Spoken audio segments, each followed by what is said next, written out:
Okay. All right, we got this. If you all want to move over, you can. Marquise, if you all want to move over. Oh, like your, oh, that's right. I forgot about the name tags. She could have moved them. She could move the name tags. You want your name tag? Marcy's going crazy. I can move Okay, the name tags. we'll leave it. We'll go. All right, let's get started. Then you got to tell the camera guy. Okay, let's go ahead and get started. You want to do it, Sherry? It is now 7:01, and I'll call the meeting to order. May I please get a roll call? All counselors are present except for Nancy Forbeck. Okay. Can everyone please rise and join me for the Pledge of Allegiance? I pledge allegiance to the flag of the United States of America and to the republic for which it stands, one nation, under God, indivisible, with liberty and justice for all. You may be seated.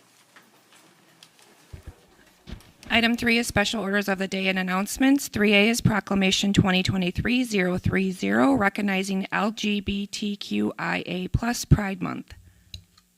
At this time, Councilor Blakely will read the proclamations.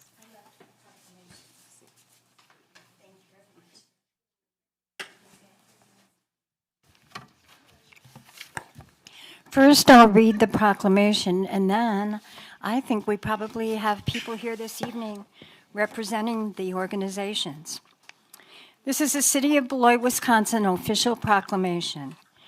Whereas the City of Beloit supports the rights of every resident to experience equality and freedom from discrimination, and whereas we recognize that a fundamental strength of our society lies in our diversity, and whereas all people, regardless of age, gender identity, race, color, religion, marital status, national origin, sexual orientation, or physical challenges, have the right to be treated on the basis of their intrinsic value as human beings. And whereas the City of Beloit is in the forefront of efforts to establish a caring, compassionate community that is based on the inherent dignity of all its members. And whereas celebrating Pride Month influences awareness and provides support and advocacy for individuals in the City of Beloit who identify as LGBTQIA+, and is an opportunity to take action and engage in dialogue to strengthen alliances, build acceptance, and advance equal rights. And whereas the purpose of this commemorative month is to recognize the impact that lesbian, gay, bisexual, and transgender individuals have had on history locally, nationally, and internationally. Now, therefore, be it resolved that the City Council of the City of Beloit hereby proclaims the month of June 2023 as LGBTQIA+ Pride Month in the City of Beloit, and encourages those in our city to continue to raise awareness about discrimination and other barriers affecting employment, housing, public safety, policing, healthcare, education, and the recognition of family relationships of LGBTQIA+ residents. Presented June 5th, 2023, and signed by Regina Duncan, Council President.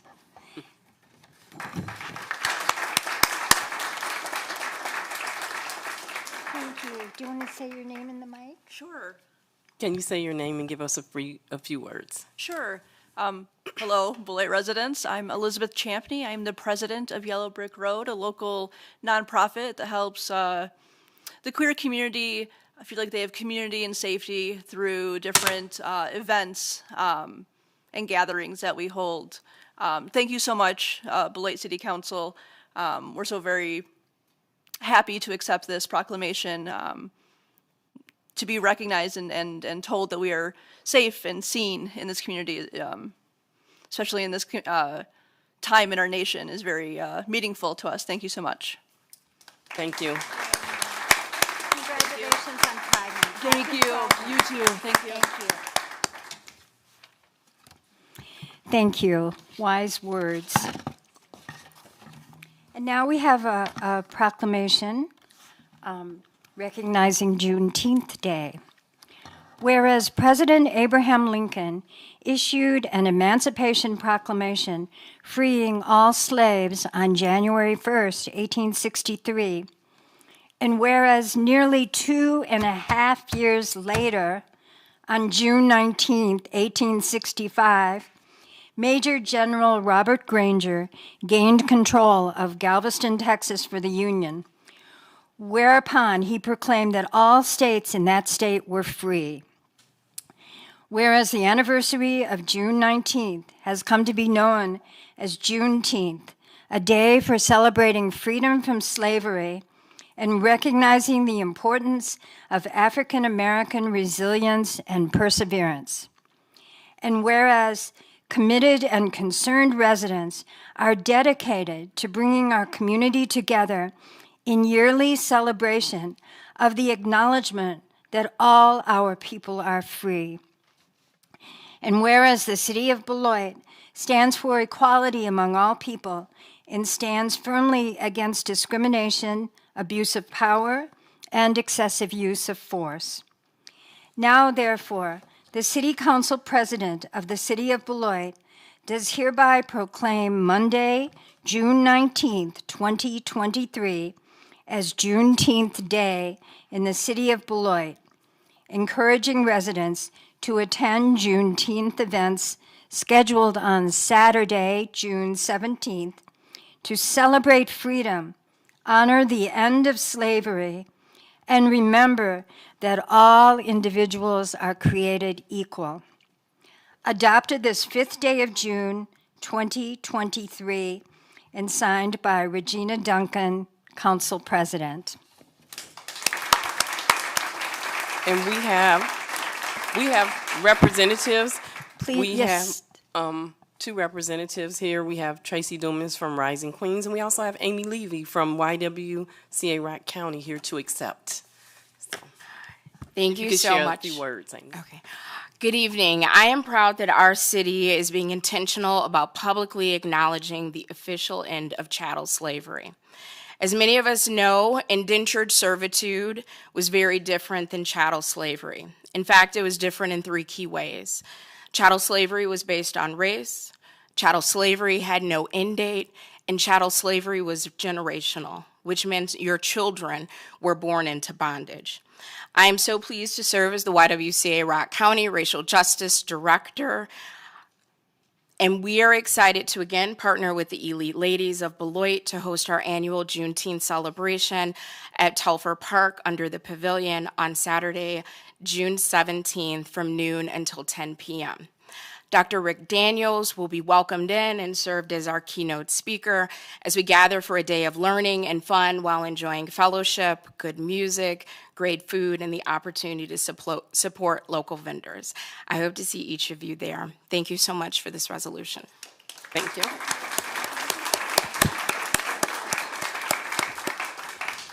And next we'll have Tracy. Can you just come up and just give a few words, please? I'm sorry, Tracy. Hi, please. That's okay. I thought we had to. We'll get her one. Hello, everyone. I'm Tracy Dumas, and I'm the founder and executive director of Rising Queens. We're a nonprofit organization empowering women and doing grassroots works in the city of Beloit. We really appreciate you all giving us this honor to host our 3rd annual Juneteenth celebration. We are the 2nd Juneteenth celebration, which will be held at Jones Pavilion, Saturday, June 17th, from 10 a.m. to 5 p.m. Please come out and join us to embrace diversity and inclusivity. Thank you. Thank you very much.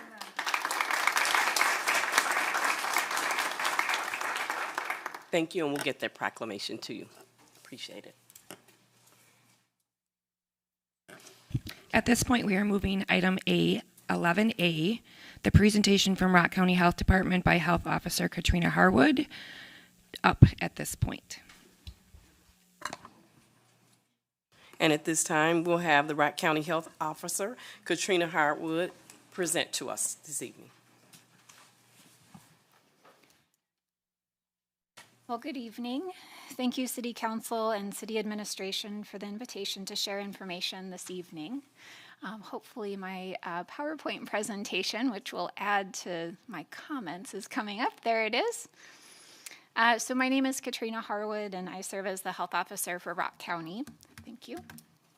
And in this role, I oversee operations for the Rock County Public Health Department.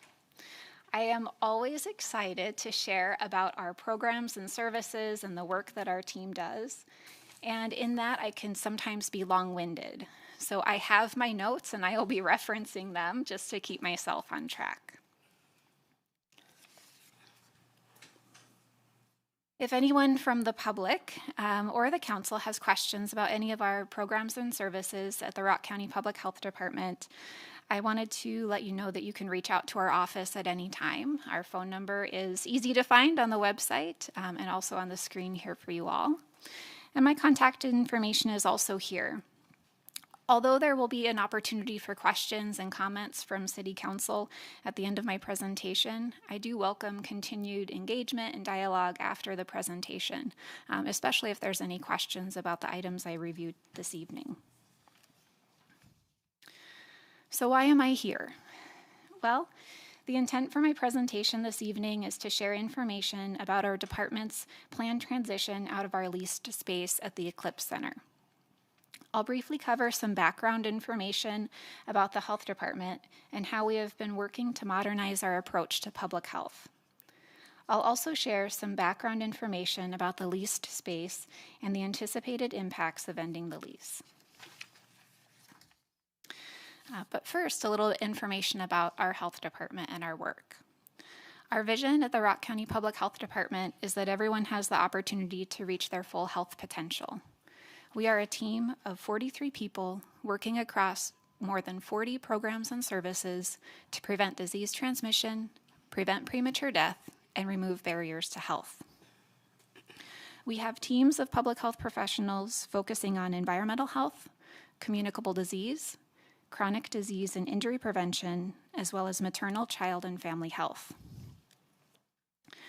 Our work is informed by and often directed by state statute, State Administrative Code, Chapter 140, National Public Health Accreditation Standards, and the Foundational Public Health Services Model. For example, our health department is a Level 3 health department, which is the highest designation for health departments in the state of Wisconsin. With this designation comes the responsibility to implement evidence-informed practices and work to improve the physical, environmental, social, and economic conditions that affect health. We talk a lot about modernizing our work in public health to assure that we are addressing population health and social determinants of health. So picture a fishbowl. Our healthcare partners are focused primarily on the fish in the bowl. If the fish has diabetes, the healthcare system, our doctors, our nurses, strive to ensure that the individual has access to nutrition counseling, medication, and follow-up treatment. In public health, our focus is more on addressing the conditions in the fishbowl that may lead to people developing diabetes or other diseases. We focus on the conditions not just to improve health outcomes for the individual with diabetes, but to decrease the prevalence of diabetes in the population, or the school of fish, to continue this example. So what does modernization mean for how we work to improve health outcomes in Beloit and across Rock County? For example, we coordinate the Health Equity Alliance of Rock County, or HERE, which is a collective of 120-ish people working to improve health outcomes for all residents with a specific focus on health disparities that are unjust or unfair, or health inequities. Through this partnership, we are focusing on improving mental health and access to care. And just a plug, if anyone is interested in joining the Health Equity Alliance of Rock County, please reach out. We're always welcoming new members. We also recognize that access to healthy food is a driver of many chronic conditions. So we've been working with the newly formed Nutrition Collaborative of Rock County to develop strategies to address food deserts that occur throughout the county. We have also been working to increase access to doulas to support positive birth outcomes And we've been partnering with municipalities to ensure that health is considered in the development of ordinances and plans. This area in particular is one that I'm looking forward to partnering with the city on in the future. So now that I've shared a little bit about our health department and our work, I'll share a little bit more about the lease. So for historical context, as longtime Beloit residents very likely know, in 2005, following a study, the City of Beloit Health Department merged into the Rock County Public Health Department. The merger study included a comprehensive assessment of programs and services offered by each department, as well as their staffing and their budget. One outcome of the merger study was for the Rock County Public Health Department to continue having a location and presence in Beloit. However, a lot has changed since 2005. One in particular is the Affordable Care Act, which has greatly improved access to preventative services and vaccines for individuals.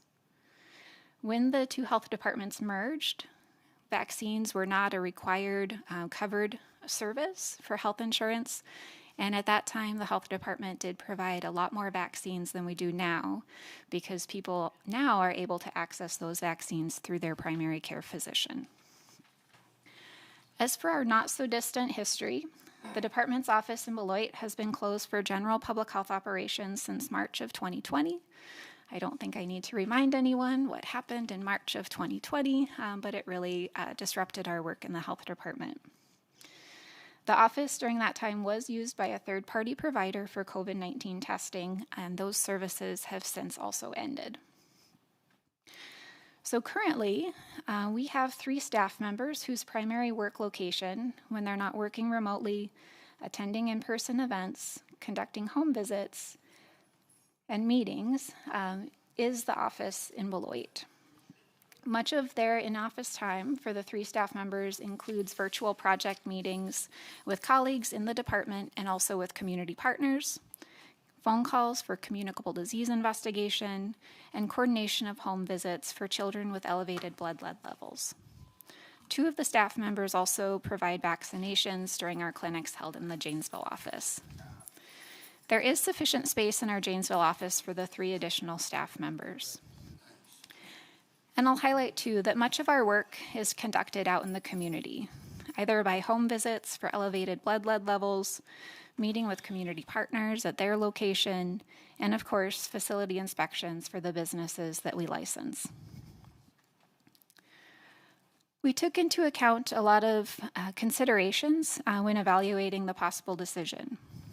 So when considering the possibility of our lease, we considered our space needs. As I mentioned, we do have sufficient space at our Janesville office to serve as a home base for all department staff. In addition to being good stewards of our resources by consolidating space, having all department staff together would help with internal coordination. We generally don't host community partner meetings at the office in Beloit due to the size of the conference room there. Instead, we meet with community partners, whether that be schools, nonprofits, generally at their locations, or we can utilize publicly available space. Also, we considered technology advances, especially the advances of video technology that's made it much easier for us to conduct meetings with our community partners. We considered the perspective of community partners. I contacted Community Action, Nutrition and Health Associates, Community Health Systems of Beloit, the Town of Turtle, and the Town of Beloit, as well as a representative from the Beloit Coalition of Churches, to first let them know that we were considering ending the lease, and second, to see if they had any concerns. While I don't want to speak for any of our community partners I reached out to, there were no concerns raised as a result of the outreach. Most important in our considerations were the impact of accessibility to programs and services, which I will review in further detail on the next slide. I'll also mention that during the May meeting of the Board of Health, I described the situation with the lease, and the Board of Health members who live and work across Rock County, including Beloit, expressed unanimous support for ending the lease. So this is the meat of my presentation.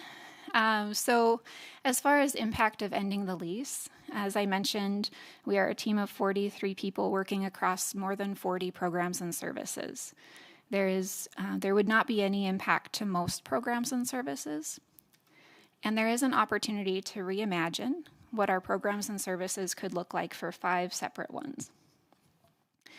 It is human nature to think about change and see what is going away and then interpret it as a loss. With change, we also, more importantly, have an opportunity to re-envision how we provide services. Specifically, like I mentioned, we have an opportunity to re-envision access for 5 programs and services. The first of which is our Vaccines for Children, or VFC program. Through this program, we provide state-supplied vaccines free of cost to children who are uninsured or underinsured. We know, though, that vaccines are just one component of preventative care. For children needing vaccines, we want to help connect them to insurance coverage and a primary care physician so they can receive comprehensive services. There are other child vaccine providers and VFC providers in the Beloit area that also provide this type of comprehensive care, including Community Health Systems of Beloit, which is also located in the Eclipse Center. We do know that there are some situations where vaccines are needed before a child can get connected to primary care. And we will continue providing vaccines in those situations. If a family has a mobility or transportation barrier to coming to our office in Janesville, we will make accommodations to ensure access, either through covering their transportation or by our staff traveling to them. I believe this strategy ultimately increases access to vaccines across Rock County, since we wouldn't be relying on a set physical location. We can better serve residents of Beloit who lack the transportation to get to the Eclipse Center. We also have a Vaccines for Adults, or VFA program, which is very similar to our VFC program, except that it serves adults. And we would work to make the same accommodations to adult clients as we would with children needing vaccines through this program. Our health department is a little unique in that we provide travel vaccines for people who are traveling to areas of the world where there are different diseases prevalent. Although there are likely unique situations, in general, it seems like most people who are planning overseas travel would have the means to obtain travel vaccines at our Janesville office or at other providers with travel vaccines, such as some health clinics and also some pharmacies. The 4th program is our low-cost radon test kits. Radon exposure is the leading cause of lung cancer among people who do not smoke. Kits to test radon levels in a home are available through many retailers, including online retailers. Through our health department, we do sell low-cost test kits and are exploring the possibility of waiving a mailing cost of the kit so that these kits that have historically been provided on site can be mailed to people at no cost. We are also exploring the possibility of allocating a portion of the cost savings from the lease to enhance program outreach and look at potentially offsetting the cost of radon mitigation systems for people with limited financial means. It's one thing to figure out that you have radon in your home that puts you at greater risk of lung cancer. It's another thing to afford the radon mitigation systems. So we would have an opportunity to re-envision this program and enhance our service. The last program I'll touch on is our private water testing. Our department conducts testing for private well owners for bacteria and nitrates, and the testing is recommended to be completed annually. Similar to radon tests, we are exploring the feasibility of waiving a mailing cost of these kits when there is a barrier to obtaining them from our office. Also, we are exploring partnering with town halls to help increase access to test kits across the rural areas of the county. When it comes to meetings with partners and individuals, we'll plan to continue using publicly available space that we could reserve when needed.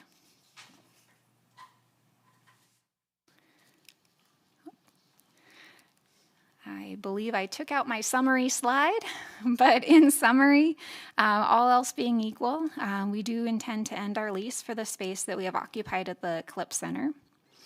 For our programs and services that have historically required a physical location, we are in the process of developing alternative strategies, as I mentioned, to maintain and ultimately improve access for residents across Rock County.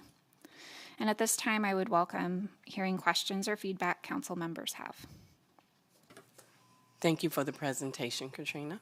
At this time, I'll take comments or questions from counselors, if you can let me know. I'll begin with Counselor Levy. Good evening, and thank you for the presentation.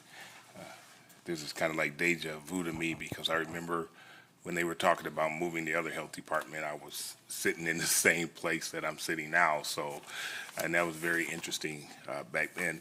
But I guess my questions, what other services do you provide in the Beloit office? Because I'm concerned about the transportation. If people are going there for services now, getting to Janesville or somewhere could be difficult, and I know you said you would provide transportation or pay for that. I guess I'm looking to see what's the numbers of people that you serve in the Beloit facility, because that's a concern of mine. What happens to the services if they do go to Rock County, to Janesville? Because I think this was a big thing when we were talking about merging. That was one of the things that was loud and clear. We want to make sure we keep representation here in Beloit, and I understand the leasing, but I guess the other question that I may have is, from the time COVID stopped, have you seen an increase in the amount of people coming back to receive services? Because I know with COVID, everything slowed down, but are we seeing an increase in that amount? And I just fear that if we move stuff to Janesville, we already know we can't get the health department back, because that was the big sticking point. Once it's gone, the city can't get it back. I would just hate for something like that to happen with this. And if there's a great need in Beloit for the services, and they thought it was a great need back then, I guess how much has it changed that we see that need is not needed here? I'm really nervous about this. I sit on both sides, because I sit also on the county side and I also sit on this side. But I'm really nervous about this. I think we have a lot of residents, and that's why I want to see the numbers. Because if we may have a lot of residents that utilize this facility, that when you say it's going to Janesville or something, they may just opt out to not get involved. And so then we may have a different crisis on our hands. But that's kind of what I have right now. And then is there anything in the MOU that we need to look at to renegotiate or reestablish as well? Can we have her to get those first couple questions, Councilor Levy? That's certain you're right on target, but can you just kind of go through each one individually? That'd be great.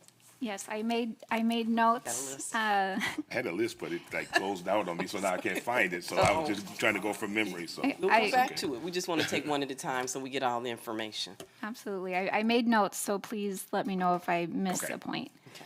So as far as other services we provide in the Beloit office, those 5 services that I mentioned are the only services that we provide through the health department that rely on a physical location. So those are the ones that we would make accommodations for. As far as the number served in Beloit, this is very hard to tell, because for the past 3+ years, the office has been closed. Many people have gone to other service providers for vaccines, which, as I mentioned, is wonderful. We want to get as many children who need vaccines and who are eligible for the Vaccine for Children program into other providers that can provide that comprehensive care that we can't in the health department. Dental care, mental health care, physical care, we want it all together in one spot that's easy to access. As far as the number of people, I will say the number served in Beloit. So a lot of our programs and services that we provide in the health department are, provided everywhere. For childhood blood lead testing follow-up, we do follow up on all children who have elevated blood lead levels, and that's not dependent on them coming into our physical location. We go to their home, we provide the education in the home, and our environmental health staff would do the home inspection right there. So for COVID, as far as changes in our services, we have seen a little increase. We've definitely seen an increase in our travel vaccine program. Understandably, people are traveling again. They weren't traveling for a while. I don't have the exact numbers on how our vaccine for children and vaccine for adult numbers have changed since the pandemic has ceased. I hope that's okay to say. I don't want to jinx us, but I can work to get some of those numbers. One thing I will mention, I understand the reservation, especially with your history on being part of the merger agreement, and I can't imagine how difficult that process would have been. I will say that one of the things that puts my mind at ease is that a lease is fluid.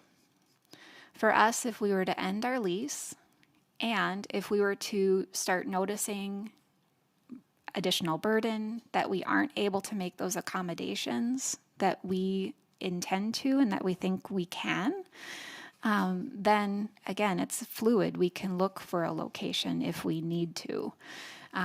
We want to be responsive to the needs of the community in Beloit and the broader community of Rock County. And we want to be good stewards of our resources. And it's kind of a balance of those, which I know you understand. And then just two more, then I'm done. So what have you given any thought of providing any more services in there to not leave, to come up with different programs that we could offer in that building? Versus ending the lease, but seeing if there's something else that we can offer that will be beneficial to the residents here in Beloit as well. And then selfishly, as a counselor, I need to just say, you know, if you pull out of that building, here we are with another empty building that we have to fill for something. So I got to be selfishly and speak to that as well, because I'm sure the residents will say, now we have another hole to fill. We got another building that's vacant. What are we doing with this? So I think those are the questions that I have, but I would just hope that as a council, as a county, as we all take our time and really look at this and not just make a rush decision.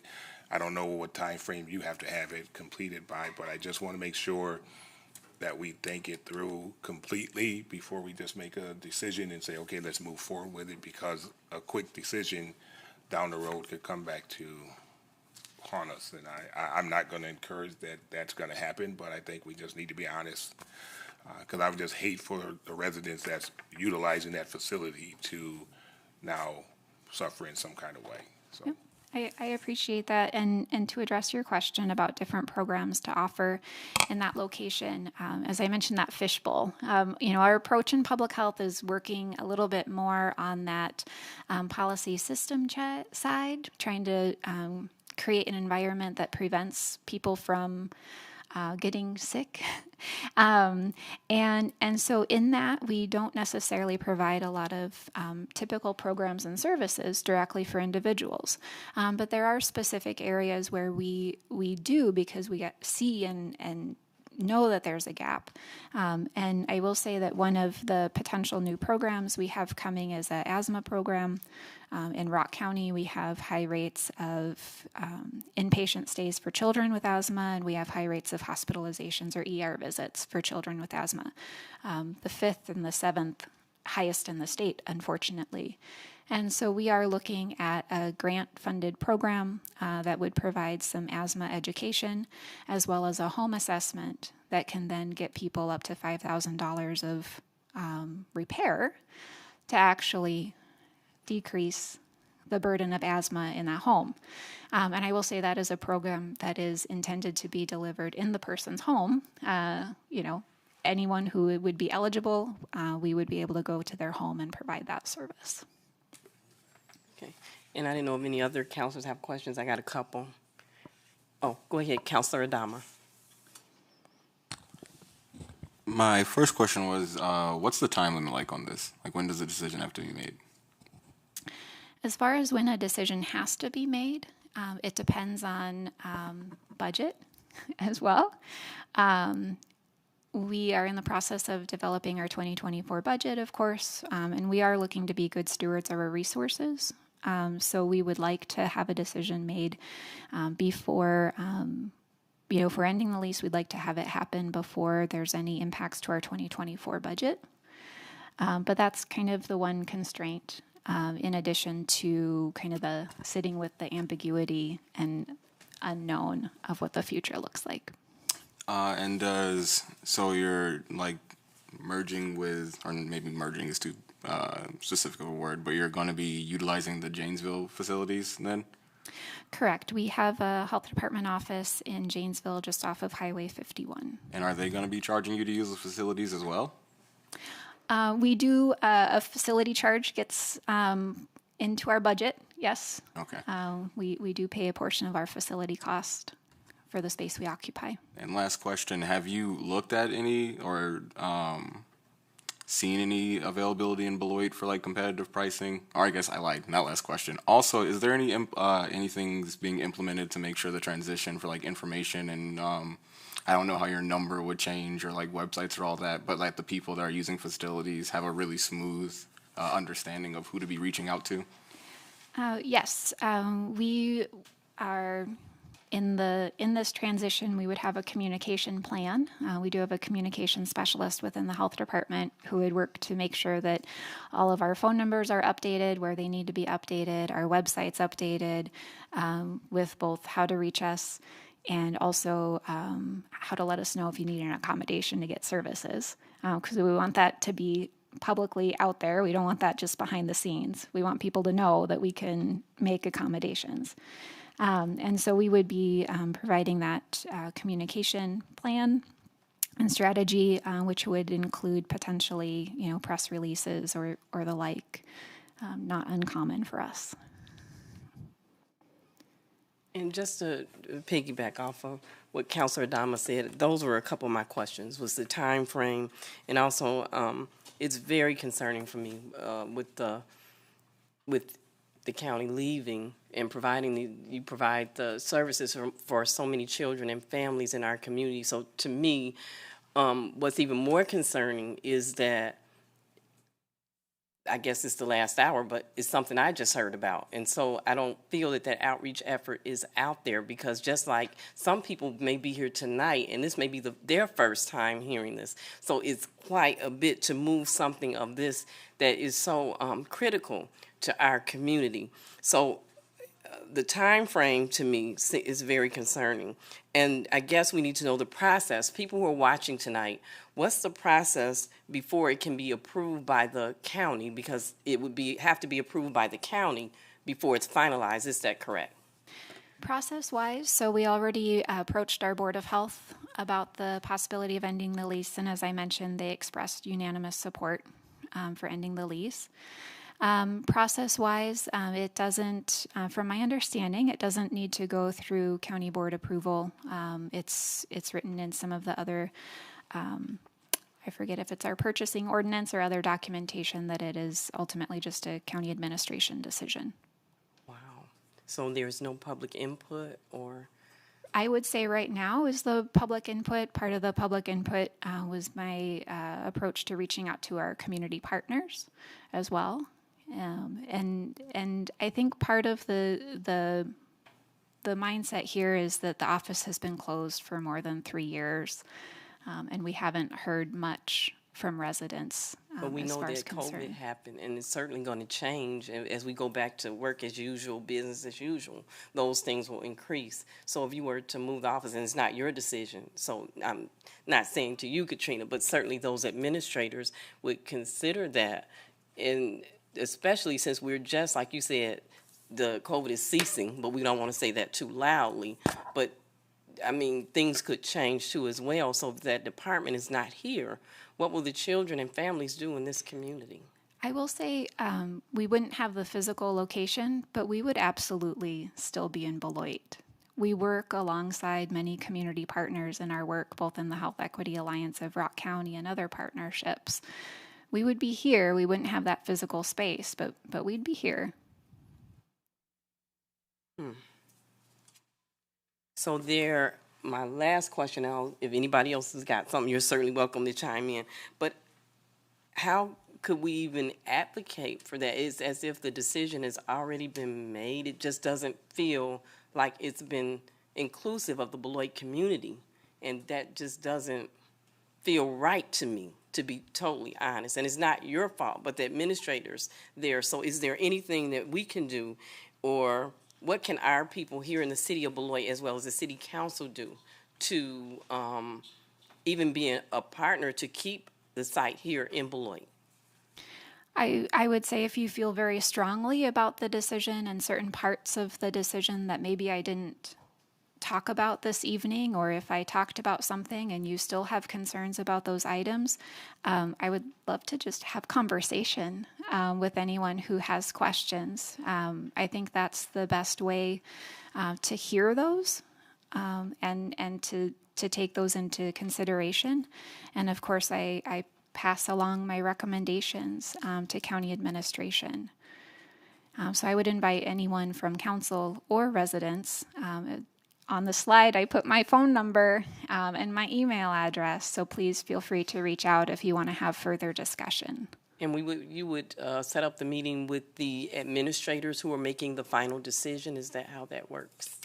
I can help coordinate and inform that. We don't have a set process of doing that, but I can, if there is interest in having some sort of kind of formal engagement, we can look at setting that up.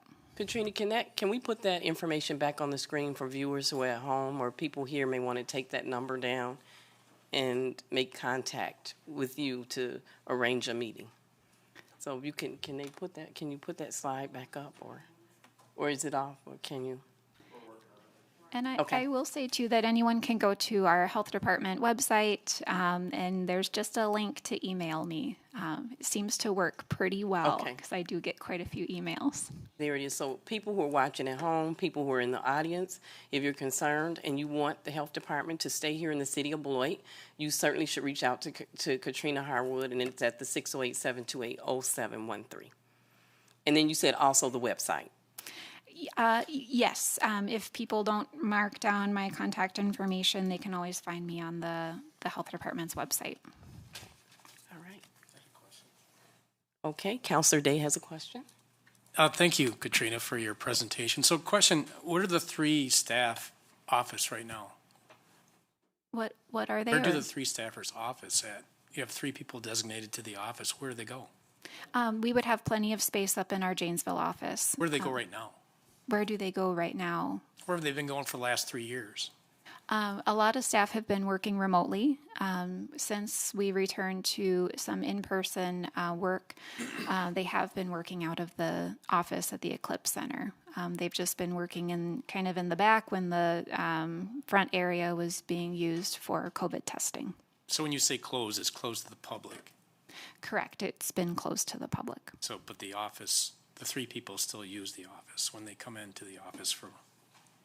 Correct. When they come in, and again, sometimes they're at community partner meetings, sometimes they're doing home visits for elevated blood lead levels too. So they're not always there. So do you use it for anything besides just the three staffers? Not right now, no. Okay.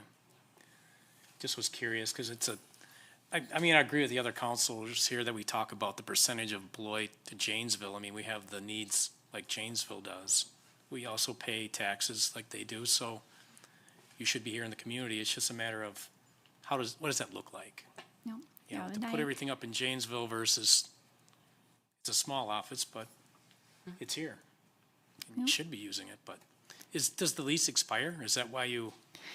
The lease is I can't recall the date at which the term will expire on the lease, but yes, it'll expire on the lease, and we'll need to evaluate. I will also comment, and I appreciate the comments and concern about our service to Beloit residents. We serve all of Rock County.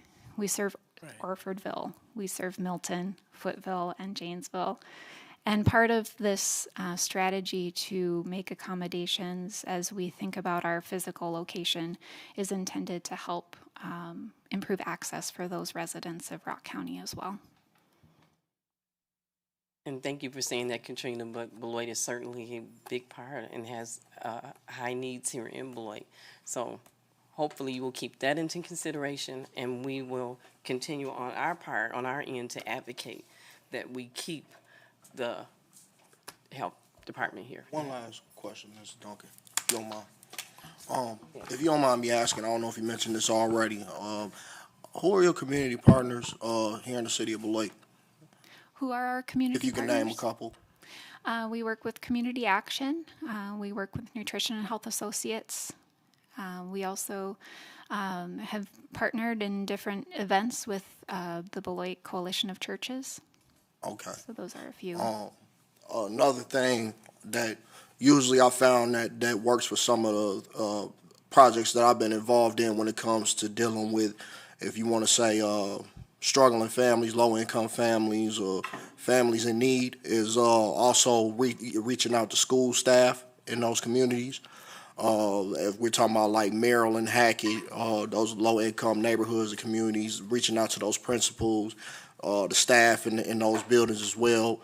I work at Merrill Elementary myself, and we have access to these families who will be concerned about things like this. And a lot of some things that I've discovered in the past is that it could be a kind of a transparency problem where some community partners, their communication is not absolutely reaching those people. Where in the schools, we're able to reach them. We're able to send those papers home to those kids. We're able to organize events at the school that people in the community be able to come out and attend so that they know about these things. So that's just another suggestion I'm throwing out there. Maybe reaching out to those principals at the school, seeing if it's a way that they can reach the families, because we have direct access to those families who would be concerned, or who are in need of those programs that you're providing. Because I know that you mentioned that you haven't had much community input from residents. I believe that's what you said, right?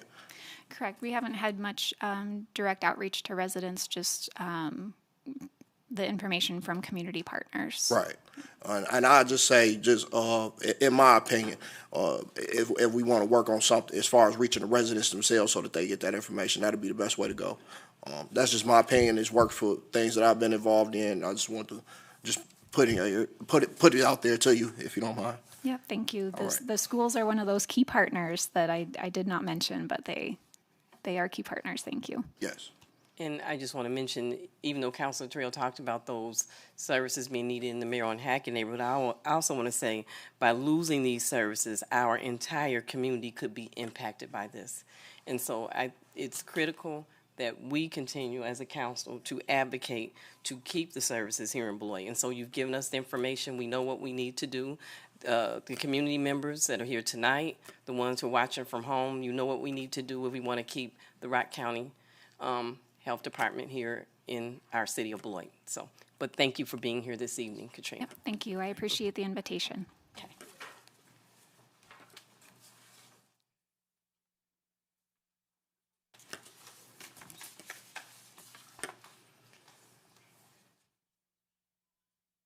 Item 4 is public hearings. There are none. Item 5 is public comments.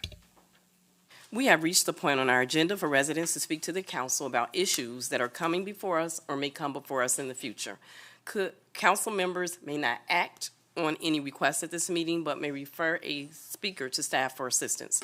We ask that you please hold your comments to 3 minutes or less and refrain from personal attacks of any kind.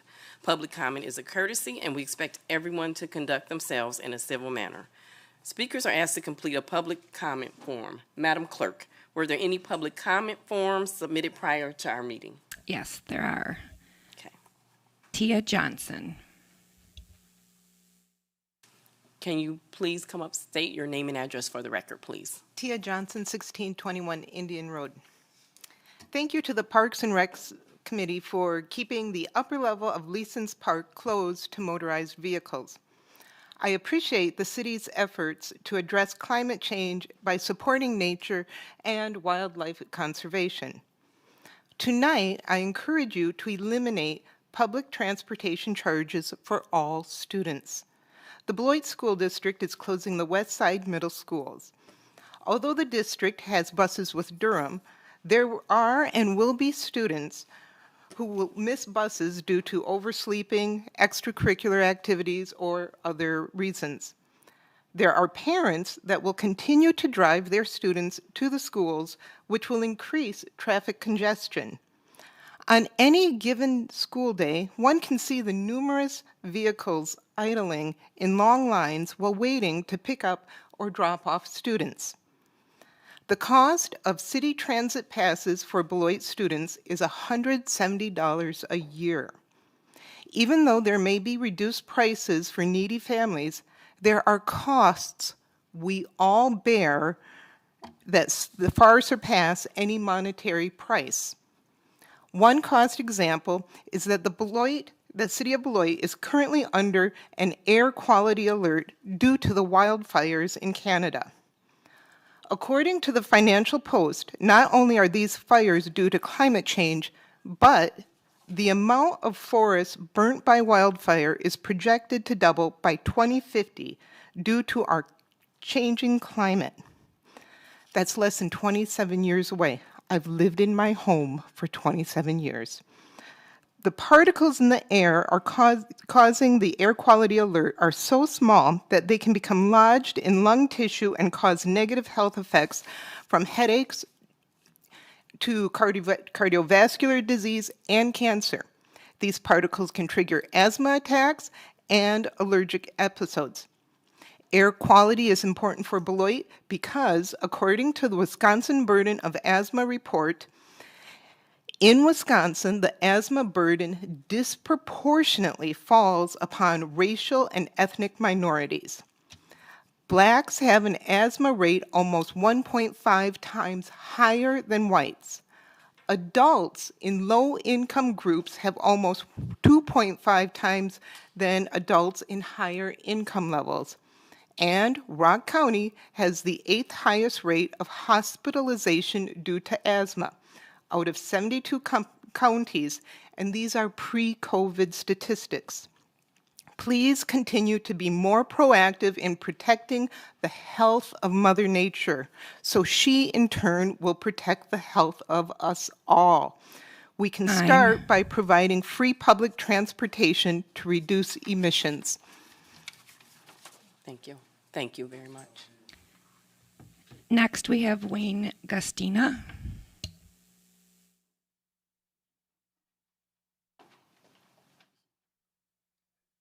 Can you please state your name and address for the record, please? Wayne Gustina, 1313 11th Street, Beloit. I'm speaking on behalf of our group to oppose the 120-unit high-density housing project at 1642 6th Street of approximately 5.9 acres. My wife and I own the property at 1622 Vine Street with 2 acres of land that runs directly aside the 5.9 acre tract that is being looked at for the development. About 4 to 5 years ago, I met with the city inspector at 1622 Vine Street to see if I could put on an addition to an existing 20 by 30 by 12 foot high garage. I wanted to add 15 feet onto the 30 foot wide existing building. I was told by the inspector that I could not do it per city codes. I later inquired about a 20 by 45 foot garage at 1526 8th Street, where I own a single family house with approximately 1.5 acres of land. We own all the houses except for one, and none of the residents in both areas were objecting to me either putting on the addition or building a new building at 1526. Now the city and this firm from Milwaukee, which is called North Star, I believe, wants to build 8 buildings of multi-story heights in a nice, quiet residential neighborhood zoned R1. And by the way, I came down to City Hall today, early afternoon, and I called. I couldn't get an answer when this property at 1642 6th Street was changed from ag to R1. The lady told me that they would have somebody call me before 5 o'clock, and they never did. Next, I want to read the MLS listing of 1642 6th Street.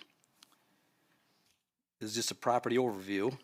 It says, excellently opportunity of 5.9 acres, clear and flat in the heart of the city of Beloit.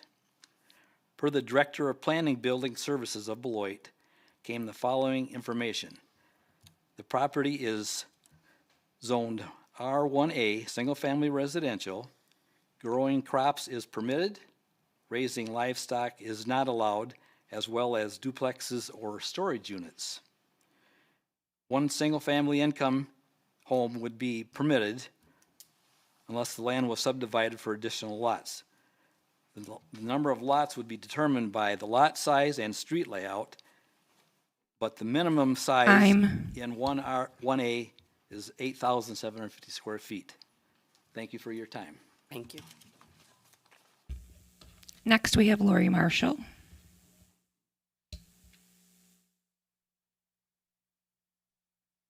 Can you please say your name and address for the record, please? Lori Marshall, 1707 Hurst Street. Hello, council members. My name is Lori Marshall, and I live at 1707 Hurst Street. I am here today to address the proposed multifamily housing development on 6th Street with a 120-unit break-even point. I moved to the Hazelhurst area 38 years ago from a small town in northern Wisconsin. It is a beautiful, quiet neighborhood. I was always told by my neighbor, Ed Gossel, it was the best place to live in Beloit. It took a few years for me to understand what he meant. Our 2 children were born and raised in this neighborhood. They, along with the neighborhood kids, would hit golf balls, play baseball, and play kick the can in the 6th Street field that used to be owned by Mildred Swain. I remember she would complain to our neighbor Ed that the boys would hit her house. He told her it was fine, they couldn't hit that far. Eventually they could hit that far, and they stopped golf practice and making her so nervous. The whole neighborhood helped raise those kids. Everyone knew them and their parents. Eventually we lost those older neighbors, and the neighborhood kids who are now in their 30s have all grown up and moved out. Now we have been blessed with very nice new families having moved in. We now get to enjoy seeing this new generation, including our grandchildren, growing up here together. We can return the favor so many did for us by helping watch the kids play together in the neighborhood. Many of us in the surrounding neighborhoods have lived here for many years, never fearing a 120-unit multifamily housing development in that field. We were recently told that people living longer in their houses is part of the problem with the lack of housing in Beloit. I call it a family-friendly neighborhood, which people love for the long term and is too lacking in today's world. We love where we live. I always thought that was a positive for Beloit. This housing development does not belong in this residential neighborhood. We have shed much money, sweat, and tears to make it what it is. Please respect us enough to find a more suitable location for this development. Thank you. Thank you very much. Next, we have Prisha Gusta.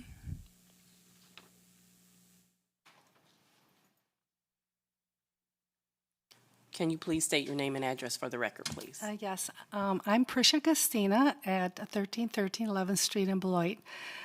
Thank you for letting us speak tonight here at the Council and Administration.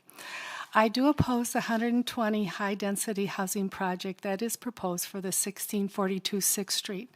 This could impact the neighborhood by adding 300-plus people within a 5.9-acre plot. The land is zoned for single-family residential use. The past seller sold the land for $55,000, knowing it was zoned as is, and the future land map never indicated otherwise. Now the current seller is attempting to sell it at about $300,000. The past seller was my brother. This seller, I don't know who it is. The land has been in my family for 30-plus years. Never has there been anything from the city of Beloit that would indicate that the land could be developed for a large multifamily complex. In fact, requests have been made in the past to build on this land by my family, and the requests were denied by the city. Now, at the meeting that occurred with the proposed developers and some of the city officials, they repeatedly stated that the project was for low-income units. So I did some research. The west side already has the vast majority of low-income housing in Beloit compared to the east side. Data provided by the City of Beloit states Beloit Housing Authority owns 100 public housing units on the west side and 31 on the east side. Besides this, the latest data as of 2020 states low-income developments, excluding any elderly restricted units, monitored by WIDA in Beloit are as follows. On the west side, there's the Britton House, 45 units. Fairbanks Flats, row houses, 13 units. Woodside Terrace, Burton Street, and First Street, 120 units. That's a total of 178 WIDA monitored units on the west side. On the east side, there's the Beloit Water Tower Place, 63 units. That's a total of 63 WIDA monitored units on the east side. So the total west side low-income eligible units between Beloit Housing and WIDA is 278 units on the west side and 94 on the east side. And thank you to the City of Beloit for providing this data for me. Now, the proposed project would add 120 more low-income housing units, which would bring the totals to approximately 398 units on the west side and 94 units on the east side. Well, this is disproportionate. Instead of 1642 6th Street, the project could be located on the east side. It would be closer and more convenient for low-income students and families since the middle schools on the west side recently closed and students will have to be bused early in the morning.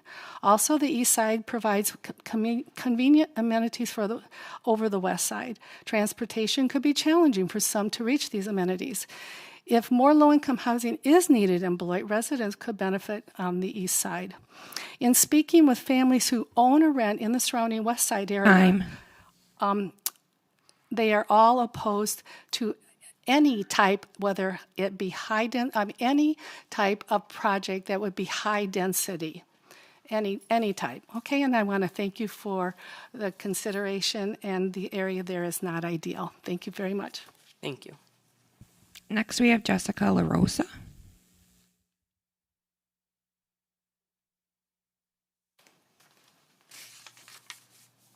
Can you state your name and address for the record, please? Yep. My name is Jessica LaRosa, 1643 Oak Street here in Beloit. Good evening, City Council members. My name is Jessica LaRosa, fiance of Ty Gustina, who was unable to make the meeting tonight due to being ill. Here's what Ty would like me to share with you tonight. I've lived on the west side of Beloit for 37 years. I live one lot away from the 6th Street proposal. As a kid, I've played on this proposed land, mowed this land, and would even cut through it to go to the 6th Street store to purchase candy. My family owns the adjacent lot of 1.5 acres, and my uncle sold the 6 acres to the seller. I'm afraid this land will be taken and used for something that doesn't fit there.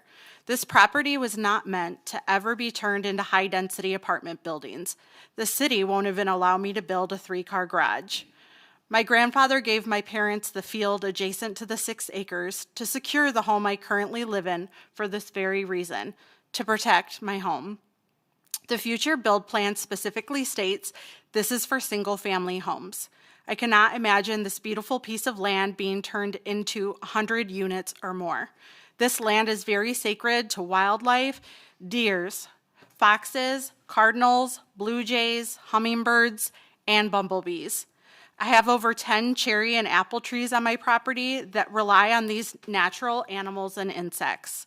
The number of individuals proposed to eventually be on this land will not only impose more traffic, but noise, and residents in the area are concerned for their privacy.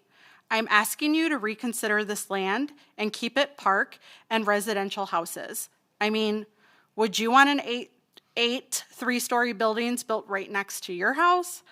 Please put this where it makes the most sense, a place near more resources for these individuals to thrive best. Thank you. Thank you. Next, we have Aja Sarno.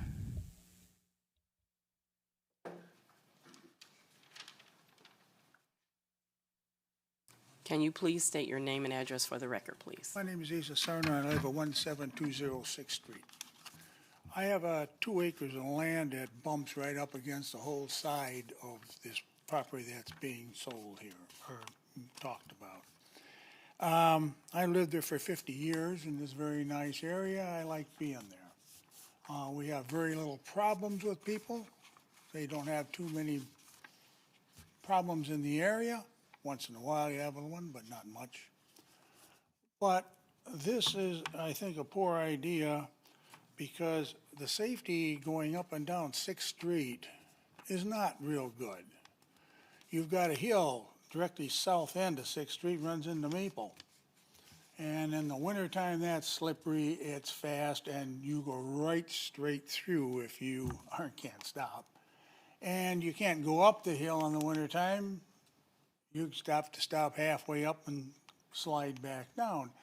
Now, getting out of this property on 6th Street is the only way out of this property. You're going to have to put a stop and go light at the top of the hill or one halfway down in the middle of Ridgeland Hill, and you can't do that because you'll be about 15 yards from a stop sign at the bottom of the hill, which won't work. And you have to have it there. It's a 3-way stop. There's a lot of traffic on that street, especially in the morning and at night. And it's not safe to get out on that street without a light. And you're not going to go west, north, or south. You got to go to 6th Street to get out of that property. You have no other way to go. So I think it's a very poor idea because the city's going to have a tough time maintaining that hill and finding a way in and out of that place. Thank you. Next, we have Eric Olson. Can you please state your name and address for the record, please? Yeah, my name is Attorney Eric Olson, and my business address is 6515 Grand Teton Plaza in Madison, Wisconsin. And I represent Ryan McDonough, who's one of the neighbors of this proposed development at the 6th Street field. I got called into this because people were very concerned about what was proposed to be happening on 6th Street. And looking into it, I immediately noticed some very serious problems with this plan. That lot is currently zoned R1A. That is a single-family detached home zoning. The future land use plan has it as single-family residential urban. So what that would mean is that in order to do any sort of a plan like this, it would require a rezoning, which would be a spot zoning. It would be a zoning that would put a density of use that is completely inconsistent with the plans for that area. And residents and people who live in an area have an interest and an expectation that the plans that the city puts forth will be followed. Whether it was $120 million apartments or 120 apartments of any price range matters not. When a density that's completely inconsistent with the plans gets imposed on people, there's a problem. I was just recently at a zoning meeting where an idea was broached that didn't fit with the zoning plan, and it took about 1 second for the administrator to say that would be illegal spot zoning.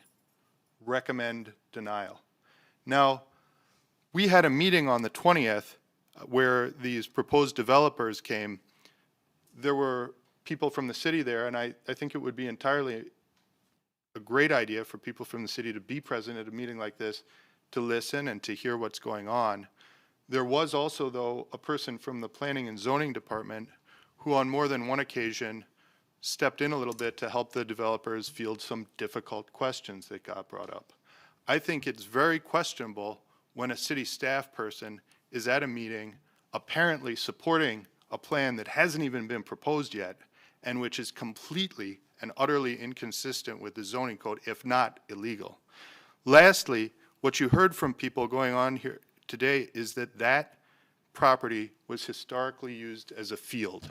It was used like a park in that neighborhood. From what I've understood, people used it that way for decades, maybe even for as much as 50 years. They had an expectation that when it ultimately developed, it would be with a small number of houses, and hopefully the city at that time would have the forward-looking plan of requiring that developer to make some park space as well.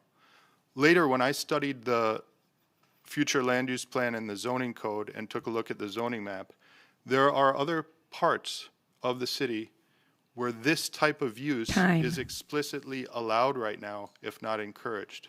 I would encourage the city to head this off at the pass and try to look for an appropriate place to do this plan. Everybody wants to see everybody succeed, but to do it in a way that makes sense. Thank you. Next, we have Joanne Maya.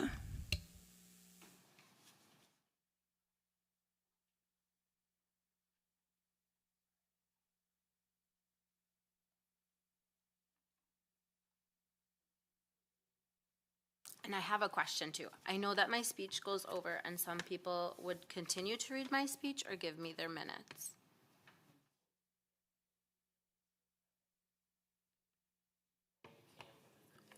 Okay, all right. Okay.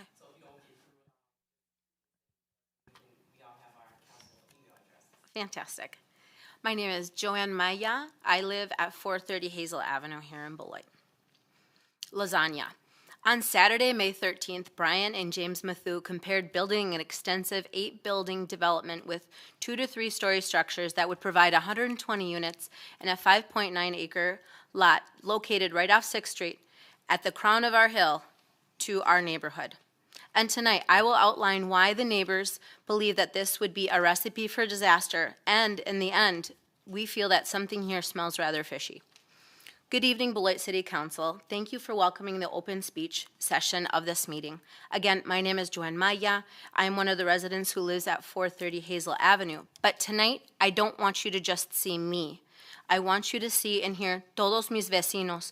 Quiero representar toda persona de culturas diversas, religiones y edades. So I am here to represent the diverse yet average Joes of the Hazel, Hearst, and 6th Street neighborhood. Primero, la idea incluye 120 unidades. We're talking about a mínimo de 120 personas. Yet, by Brandon and James's calculations, we're probably talking more along the lines of 1.5 occupants per unit. So 240 residents, but let's be reasonable. That's more like 300 plus people. We have to assume that they'd have family members. This is an extremely high dense population in a residential area that is especially zoned for single family use.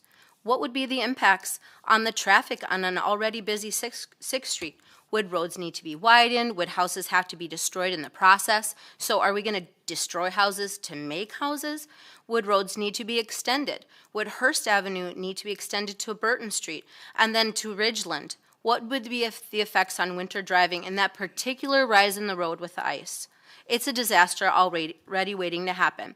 At the meeting held at the Boys and Girls Club, there were no drafted plans for stakeholders to see, no presentation, no Google slides, nothing. We were left with more questions than answers. What would the impact be on the sewer systems, etc.? Building on vacant land.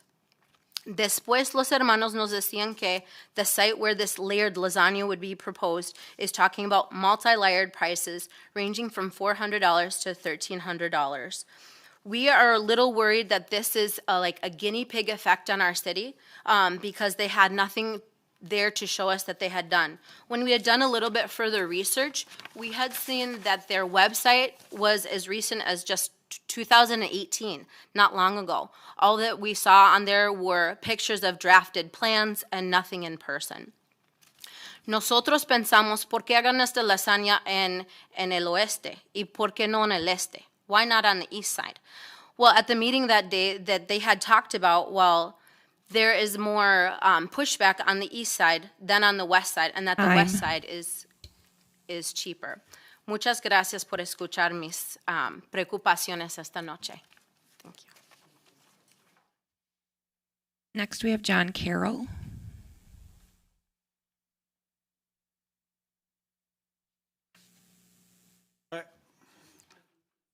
My name is John Carroll. I live at 724 Hobart Place in Beloit. I've lived here my entire life. My family came in 1854 to help build Beloit College. 1846, I'm sorry. And I've been an advocate for Wooten Park my entire adult life, and it looks like we finally lost the battle. The city has been trying to take Wooten Park away from the tennis players ever since I've been in my teens, and now they've done it. Wooten Park is gone. They're turning it into pickleball courts, and we have no public tennis courts in Beloit for serious adult tennis players. So you've done it, you've gotten rid of Wooten, and we're not sure why we weren't involved in it. Spencer Wade asked a year and a half ago if we'd put together an ad hoc committee of tennis players, which we did, and they never consulted us, and Spencer quit, and the new public works guy or the parks guy came in, took our courts. And so there is not an adult tennis court facility, public, in Beloit right now for serious tennis players. So I'd ask you to maybe direct your city manager to contact me and our ad hoc group and explain why and how this happened and what we can do to mitigate the damage that it's already done. And we understand there's not even plans to repair the Riverside courts in the 24 budget. So we're looking at a couple years without any public courts for tennis players. So if you could have your manager and his parks guy and his public works guy or whoever is involved in this decision making to explain to us why this happened and how it happened, I'd appreciate it. Okay? Thank you. Thank you. Next, we have Emily Parker.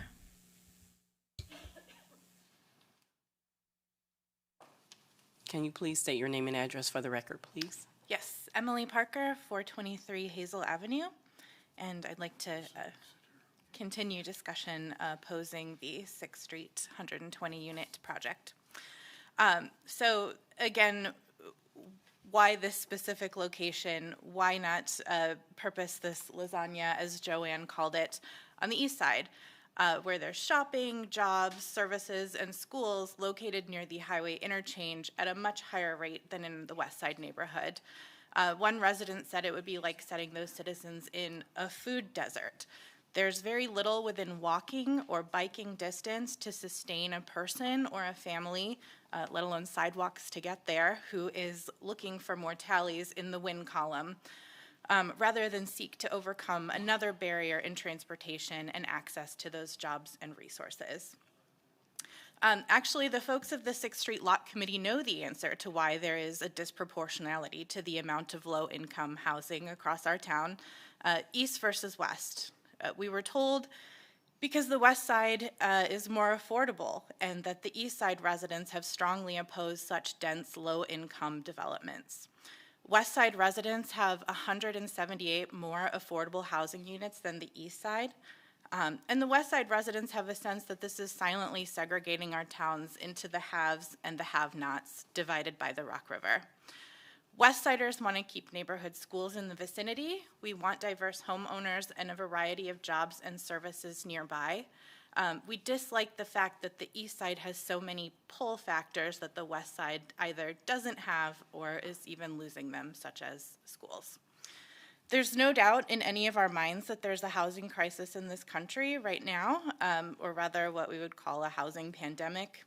Our neighbors fear that they would be bought out, forced out via eminent domain, and taken from their affordable housing to make way for more affordable housing, only for us to be house poor in this unstable housing market bubble. Again, I'd like to mention the 120 units as a number that was brought up by North Star as their breaking even point. So I really would question, are we building these because of the need or because of someone, developers needing to break even? So who's really benefiting from this plan? By the end of our time with Northeastern Star Companies, LLC, we felt unimpressed, underinformed, and suspicious of the whole thing. The research that we've conducted has led us to their website with a creation date of only 2018. Pictures of high-rise developments that are only in architectural plan form, sketches, and no customer reviews or feedback. Are we just becoming a test for them? Furthermore, we did invite them on a walk that day after our meeting at the Boys and Girls Club. Brandon had never even been to the site, and James had only seen it from the road. So again, want to make sure that we're really partnering with people who are investing in what's best for our community. Thank you. Thank you. Jim Lowell.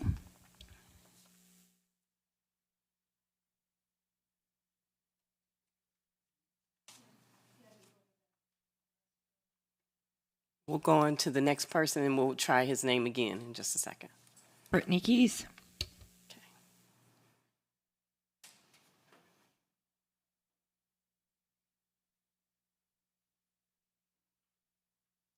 Can you please state your name and address for the record, please? Yes, my name is Brittany Keys, and I live at 1611 East Ridge Road. And thank you for the opportunity to speak this evening, council, city staff, and thank you to Katrina for being here. When you speak of air pollution, this is what's going on right now, so I apologize. So first, I just wanted to mention regarding the closure of the public health office in Beloit. I appreciate there may be budget constraints and different things, but the physical presence and the power and the importance of the physical presence can't be understated. I work in healthcare, and having that physical touch and that consistent place that people know they can go is super important. And the needs really are still quite high. Just reflecting back, the office wasn't closed because of lack of need. It doesn't appear it's because of COVID, and we understand that. COVID was very uncertain times, but Beloit has high needs in this community, especially when looking at public health and where we can invest in preventative health. We are behind on child vaccines, kind of just as a general trend, but so I'm sure here in Beloit as well. And when you look at traditional providers, being a parent of a 2-year-old getting a well visit, we're still out 3 to 4 months. So we do have a shortage of providers here when it comes to primary. And of course, that's ideal, but you are further getting behind on the vaccines. So just want to say that the presence of the public health office is priceless, and I encourage everyone to advocate for a continued physical presence. If it's not in that location, understandable, but if we can problem solve and try to find a way to keep a physical presence, that would be very helpful. I also want to speak to item 6D and ask council to consider pulling it from the agenda. It is the steering committee to facilitate for the 2025, 2020 to 2045 city comprehensive plan rewrite. I want to highlight that part of our strategic plan, we have a couple lenses that have been embraced: diversity, equity, inclusion, and belonging, and the three-legged sustainability, looking at social, economic, and environmental. And in just reviewing that, I would like to ask the council make sure that that is part of the comprehensive plan rewrite, given that that's been something that council has embraced in the recent strategic plan. They talk about economic sustainability, but I didn't see the social and the environmental. Also, when we look at equity, there are only 3 women out of 10 men. So being a female in Beloit, I don't feel that females are adequately being represented on this committee. If I'm wrong, I apologize, but I'd like you to look at that just to make sure we have equity. Females represent 54% of the city. And then finally, near and dear to me, thank you for all your efforts looking at street safety, and I hope we can keep working together. So thank you.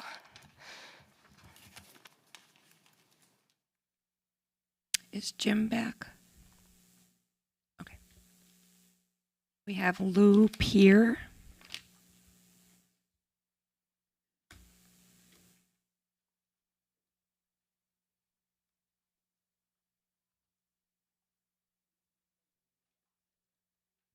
Proudly.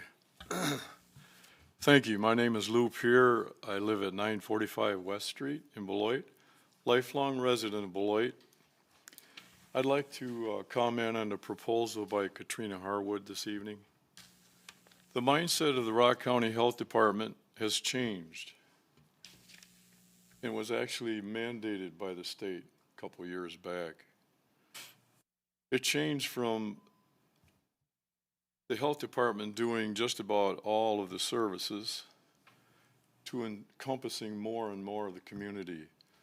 You might be able to identify with this pretty easy by when you think of vaccines, where you go to get a vaccine. You used to go to the health department, and now you go to the local pharmacy, your doctor, whatever. So that has changed quite a bit. It's just an example of how the health department has been evolving. The communication or the delivery of services and supplies has speeded up. I can only compare it to the veterans services. I went on Vets Roll, by the way, last week. What a wonderful thing. Speed of light. I mean, the military and anything that's established is just operating in a much better way than when I was in way back in 1966 with Vietnam going on. So thinking about it that way, healthcare needs can still be addressed, will be made, but in a more efficient, streamlined manner because of what Katrina Harwood has presented here this evening, and if it would go forward. It will save money, allow for even more needs being met. The concentration will be a little bit different. It will change from the mindset, and I think about this every once in a while, how when we were young, we're kind of victims of what went on. It was Cunningham against Converse. It was Converse against Royce. Royce against Parker. That isn't even there now, right? Well, Royce isn't either. But us against them. And I think that can be a good kind of pride and good in sports at times, unless it goes too far, of course. But when we talk about people's health needs, sometimes life and death, we want to be united. We want those services to be for the good of all.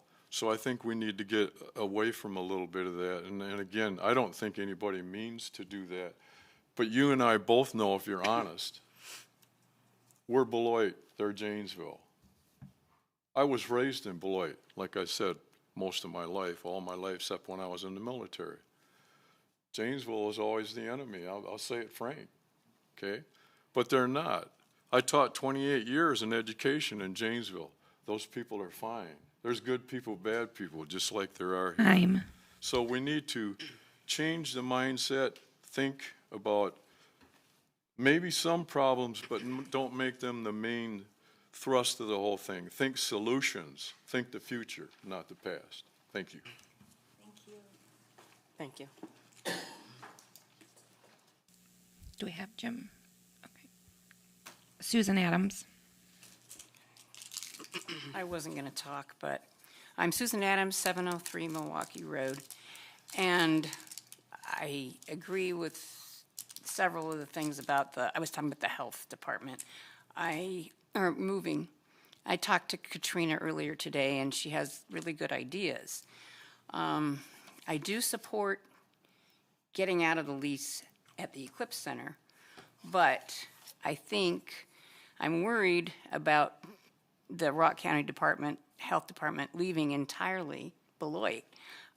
We haven't had it for 3 years, and we didn't even know. It was gone. And that was unbeknownst to most of us, so they didn't really communicate to us about it. I'm just worried about that. And so I'm not sure. I hope the communication is going to be much better about what can be done instead, and then to hear that, there's a 2-month waiting list for kids to get vaccines. It's kind of scary. And we've had people in that office for three people in that office, but why wasn't it open? Why was it closed after COVID's done? I mean, I don't understand why it was there, and we're paying the lease, and like Kevin pointed out, what are they doing? I mean, that's kind of scary. I understand we can go to Janesville, and it is on the bus line, but it's clear at the north part of Janesville. And I think it would be nice if we would have some other places to be explored, like maybe a weekly visit, you know, maybe every Wednesday or something, they come to community action or some other spot where, you know, people will know that they're going to be there on a regular basis to provide basic services, like if they do need vaccinations, and to have a place like that. But we don't even know, I mean, it's been asked by 2 people what the deadline is, and she didn't tell us. I don't know what the deadline is.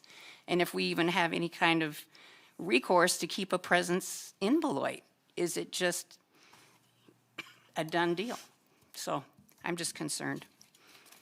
And I don't know. I mean, I've already talked to Katrina, and she has very good ideas about, you know, the radon and all of that. I think that's good, but I'm concerned. Thank you. Is John back from the bathroom? Okay. That was it for forms submitted. Okay. Are there any members of the public who did not sign up who wish to address the council this evening? Come forward, please. State your name and address for the record. Mike Ramsden, 1720 East Ridge Avenue. I'm here as a taxpayer and also as a tennis player that's concerned about the condition of the Riverside Park tennis courts. There are some other tennis players here tonight. Could I ask them to please stand up? Got one back there too, hiding. Thank you. You'll have to excuse us tennis players if we're not in the best of moods. This has kind of been an ongoing thing for several years, and we're kind of finally at the point where, you know, it's time to really stand up for us. And I think if you had someone come in here from out of town and actually see the Riverside Park tennis courts, they might be wondering, you know, why does Beloit let their parks deteriorate this way? And I understand that fixing tennis courts is expensive. I understand that, you know, everybody has their own opinion of what should be the priority when you're putting together a budget. And I realize that the parks budget doesn't have enough money to cover everything. And this is a big fix. But the good news is our parks director, Matt, if he's given the opportunity to fix these courts, he's going to do the job right, because he's not interested in like using taxpayer dollars for like a Band-Aid approach. So if we do get the courts fixed, we can expect them to last for 21 years. And that could be a conservative estimate. So I think the question we may want to ask at this point is, do we want to be a city of nearly 40,000 people that don't have any public tennis courts to play on? And I'm thinking if the answer is no, that we're going to need to do some maintenance. And I just hope that maybe this will be the year that we get it done. Thank you for your consideration. Thank you very much. Are there any other members of the public who did not sign up who wish to address the council this evening?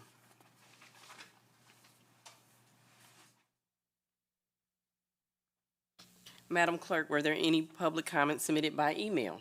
There was. First, we have, can you please find a way for the Rock County Health Department to maintain a physical presence in Beloit? The people who most need their services are the people least able to travel by vehicle to get to them. Sincerely, Jenny Hoople. I am writing to express my concern that Rock County Health Department plans to close its current clinic in Beloit. As a physician, I strongly believe that a physical health department presence in Beloit is important. Immunizations, resources for lead and radon testing, connections to community services, Beloit residents should be able to access these health department services in the Beloit community, rather than having to go to the health department in Janesville. The health department should be able to find a suitable location in Beloit from which to provide services. Years ago, I was one of the many healthcare community advocates who fought to keep Beloit's city health department operating. It was quite a fight. At the time, the city made the decision to merge with the county health department. It's imperative now that Beloit continue to be served by the consistent physical presence of the Rock County Health Department in the Beloit community. Jane Fossum, MD. I just heard about a proposal to close the Beloit Clinic. I still need to inform myself on what the proposed better solution is for our community. But on the face of it, this sounds to be a dangerous consideration affecting the lives and safety of our community and those most in need. Those of means have options. Those of lesser means, who are often most at risk, have fewer options. This puts in danger the most at risk. Respectfully, Rick McGrath. Thank you. Public comment is now closed. Item 6 in consent agenda. All items listed under the consent agenda are considered routine and will be enacted by one motion. There will be no separate discussion of these items unless a councilor member so requests, in which event the item will be removed from the general order of business and considered at this point on the agenda. Okay. I know we have people leaving. Thank you, everyone, for coming out tonight, and thank you for your input. Thank you.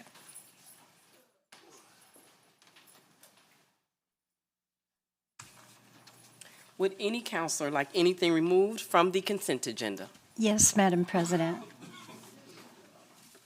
And what item would that be?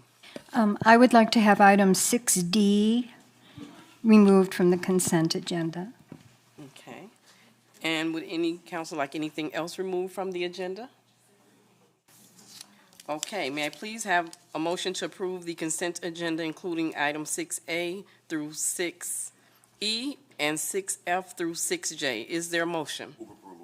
Moved by Councilor Levy. Is there a second? Second. Second by Councilor Terrell. All those in favor, please say aye. Aye. Aye. Any opposed, say nay. The motion passes.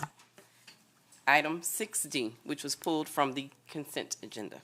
Consideration of Resolution 2023-082, establishing a steering committee to facilitate the 2025-2045 City of Beloit Comprehensive Plan rewrite and approving an updated process and public participation plan.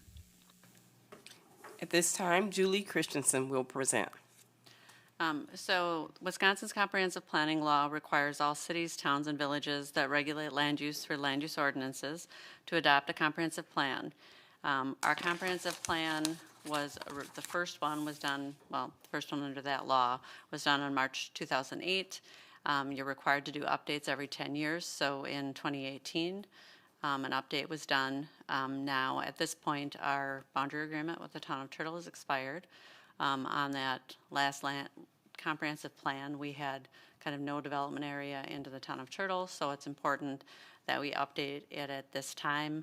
We're also, we're not experiencing a lot of population growth. However, we are continuing to see development and redevelopment opportunities. And so we also need to update the comprehensive plan to kind of guide that growth and development.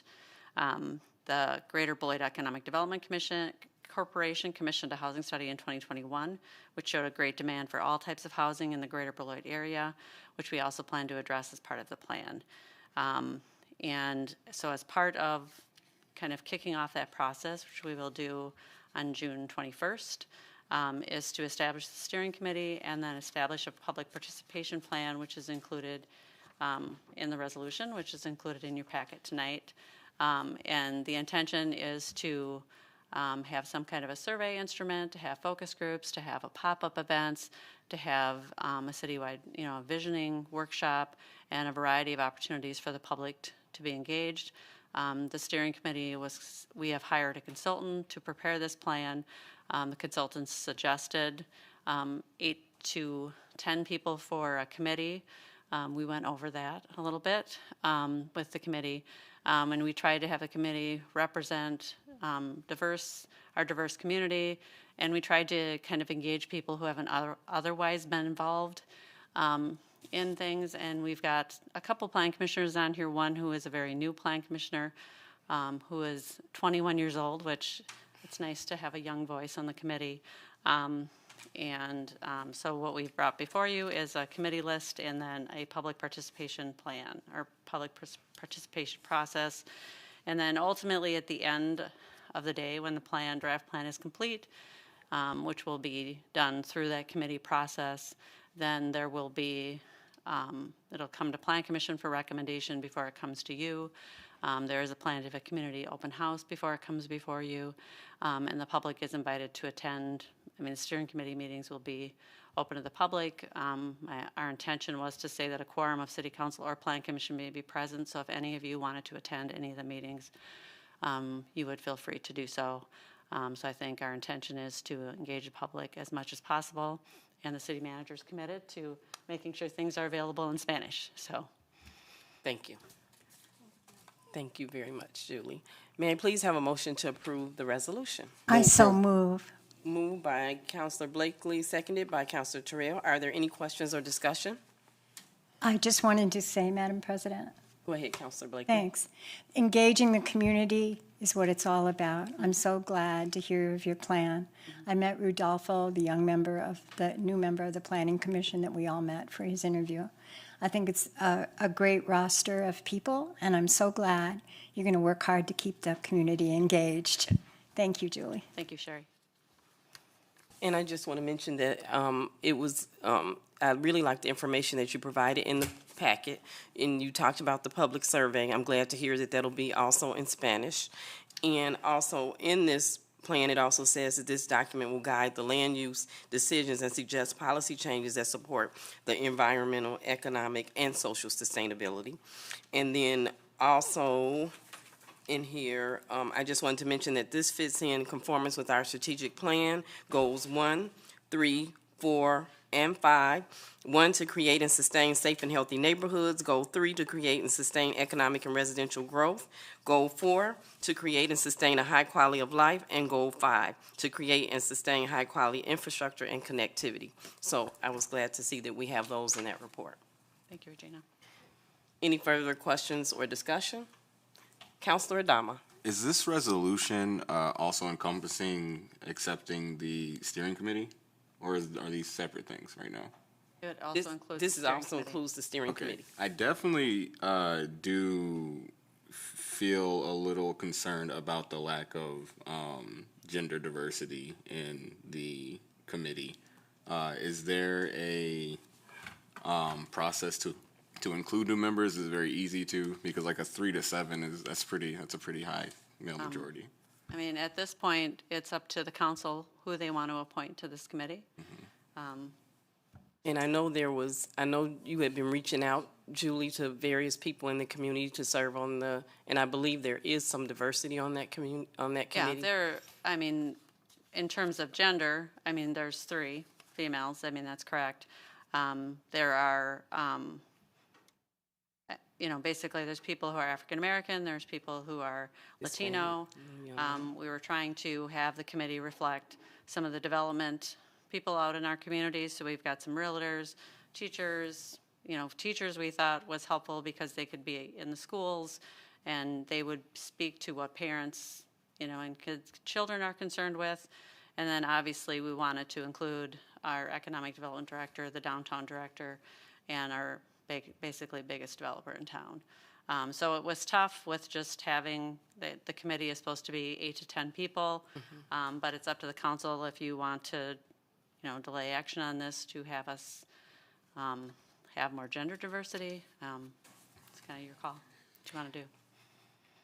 Where are we at with the timeline, Julie, as far as what we have? Because I know this plan, in reading that, there's a certain time, so I just wondered if you could specify Our that. plan was to kick it off on the 21st, and if you don't want to take action tonight on it, it would just delay everything by a couple weeks.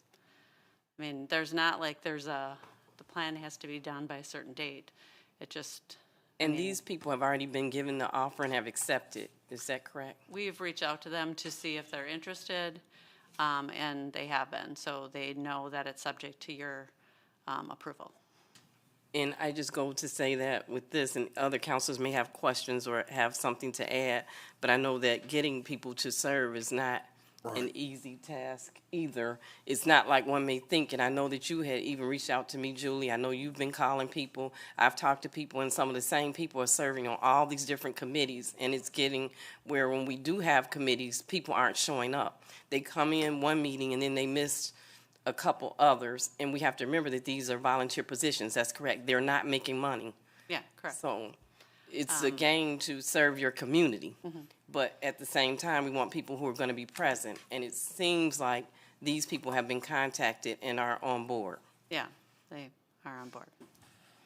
And if I might add something, Go I ahead, do Councilor know of Trill. another committee that was put together by the city for some other funding that we're getting ready to put out, and there were conflicts of interest and with those people, from what I'm hearing, which caused the committee to kind of I don't want to say deteriorate or anything like that, but I do know that the efforts of trying to get people involved is, a little bit challenging. So I wouldn't want to delay a process when we already have I guess if you want to say racial diversity, class, economic, we want to have all voices in the room to come in and speak on these things. But when we are having issues with getting people on these committees, I don't want to say we just rush the process, but it's going to take a little bit longer. I've also tried to get people involved in some of these committees myself and, fell kind of short. So.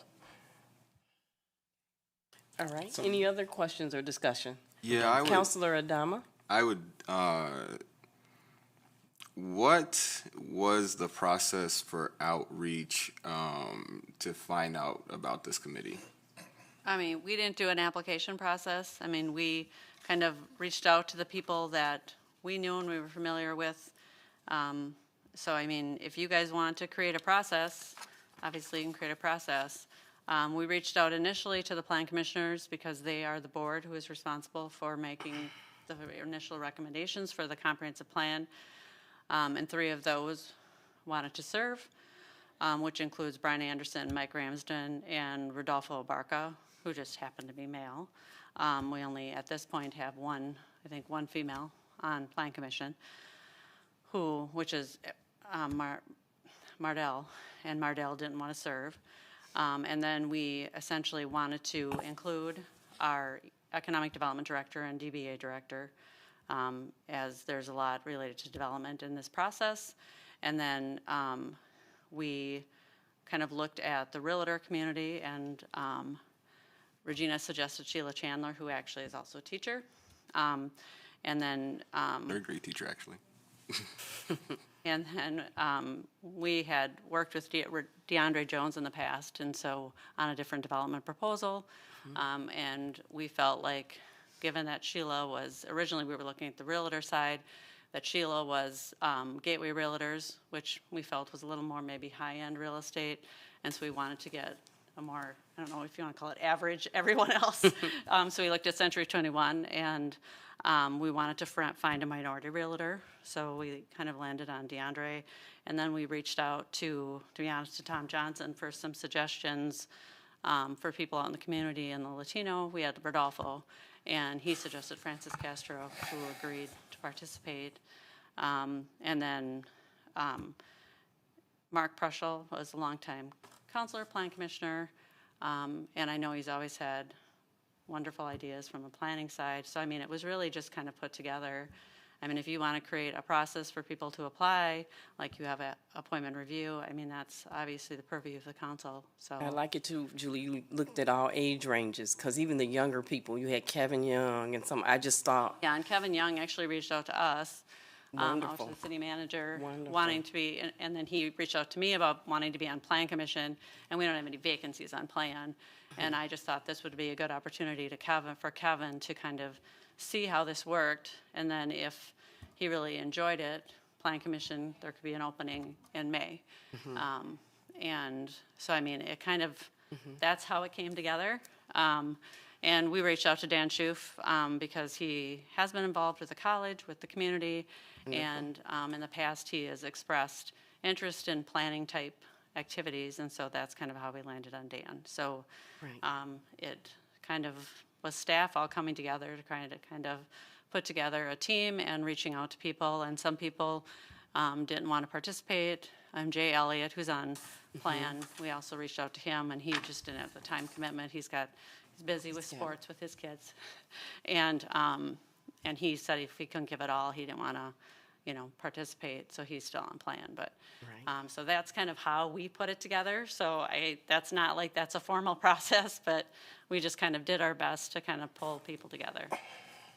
Any other, I was going to move forward. Go So ahead, Councilor. explain the public process so everybody here knows that. Well, essentially, it'll kick off on June 21st, and we'll start talking about the committee will start talking about what focus groups to get put together. Staff is already working on it, like what groups we absolutely have to hit, and, and trying to figure out who we reach out to. Do we go to NAACP and present at one of their meetings? How do we kind of reach out to these different groups in the community? We want to do pop-up events, maybe at Fridays in the Park, Music at Harry's, or different events occurring in the community. That's why we thought it was important to have diverse members who might be involved in other activities that we don't usually think of. And then we would have a community visioning session where everybody could come to the library, and then they would be guided through a vision process. There would be a survey instrument, which would be, you'd have an online survey, but you'd also be able to fill it out in writing. And so a lot of that is all kind of to be determined with this committee, trying to figure out the best way to reach people. And I was excited about having some young people on there because we may not think of ways to reach, I am 57 years old, so I may not know how to reach 20-somethings. But that having people of different ages who might have different ideas of who we need to reach out to in the community. And so then ultimately then this group would get sections of the document because we're updating the whole document, which would then at the end we'd have a community open house, and then it would come to Planning Commission and Council for their consideration. So you don't have to be on a committee in order to have a voice, is my point. So, I mean, to delay the process and we need to move forward. Right. Yeah, we do. So anybody and everybody can have a voice. And if we do know of groups that you absolutely think that the consultant needs to reach out to, let us know. Because they also talked about, is there a way to engage the students at the high school? And maybe it is through one of their American democracy classes, to try to get their feedback on how they think the city should grow, because they may have completely different ideas than we have. And Julie. And go ahead, Councilor. Oh, sorry. I do know from talking to people in the community, in the community when you was putting this committee together, that you and your staff have been transparent and inclusive with trying to get as much diversity and whatnot on that committee as possible. And I haven't heard anything negative from anybody as far as the process. So me personally, I'm satisfied enough with your work, and thank you. Julie, for your work on this, and especially getting some of these newer members. Rodolfo is new on the community. He's really ready to roll up his sleeves and work. And there's people who are coming to us to say, I want to serve. So why would we not want to be in favor of that happening? We want people who want to use their talent and put it to good use. So that said, at this time, there's a motion and second to approve this resolution. All those in favor, please say aye. Aye. Aye. Any opposed, say nay. Nay. One nay, the motion passes. Item 7 is licenses. There are none. Item 8 is ordinances. 8A is consideration of ordinance number 3788, amending the zoning district map for the property located at 2030 Porter Avenue. This is a second reading of an ordinance. May I please have a motion to approve the ordinance as presented? Move approval. Moved by Councilor Terrell. Is there a second? Second. Second by Councilor Dahmer. Are there any questions or discussion? At this time, there's a motion to approve the ordinance as presented. All in favor, please say aye. Aye. Aye. Any opposed, say nay. The motion passes. 8B is consideration of ordinance number 3792, prohibiting parking on Morse Avenue south of Henry Avenue. This is a second reading of an ordinance. May I please have a motion to approve the ordinance as presented? Is there a motion? I so move. Moved by Councilor Blakely. Is there a second? Second. Second by Councilor Terrell. Are there any questions or discussion? At this time, there's a motion to approve the ordinance as presented. All in favor, please say aye. Aye. Aye. Any opposed, say nay. The motion passes. 8C is consideration of ordinance number 3795, annexing 2 properties located on the 5,000 block of County Road X from the town of Turtle to the city of Beloit. Director Julie Christensen will present at this time. Bradley and Danita Truen have submitted a petition for direct annexation of the two properties they own located on the 5,000 block of County Road X. There is a map in your packet which shows, has a star showing the location, and then there's the Town of Turtle zoning map. They're requesting to annex 20.57 acres of land from the Town of Turtle to the City of Beloit. The first parcel is a 3-acre rural residence, and parcel 2 is 15.7 acres of ag land. They had wanted to annex in the past, but could not because of the boundary agreement. But since the boundary agreement's expired, we can now accept petitions in the Town of Turtle.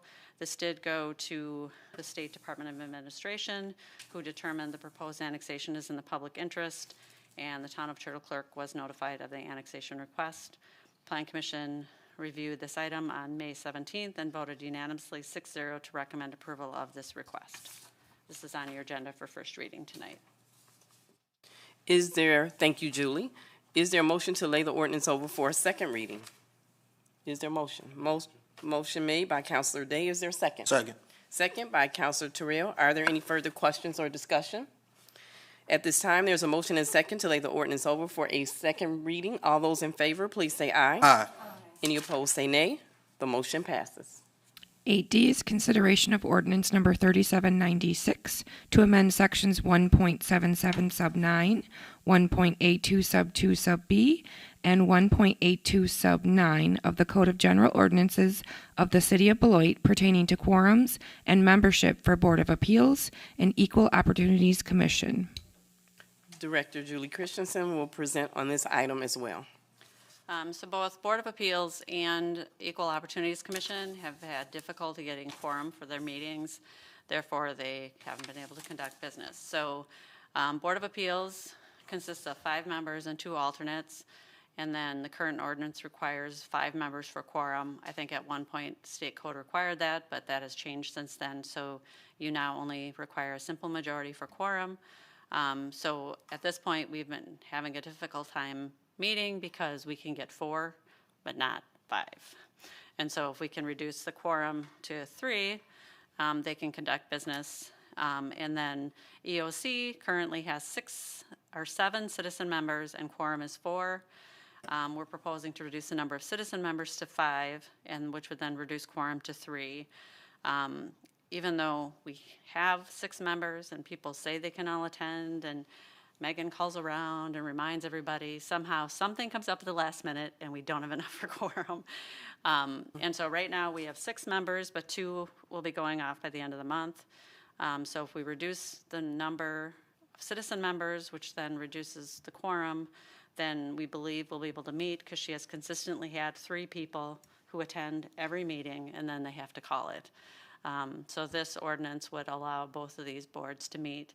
And if by chance we get like a ton of people who want to be on EOC, we can always reverse course and change it back to 7.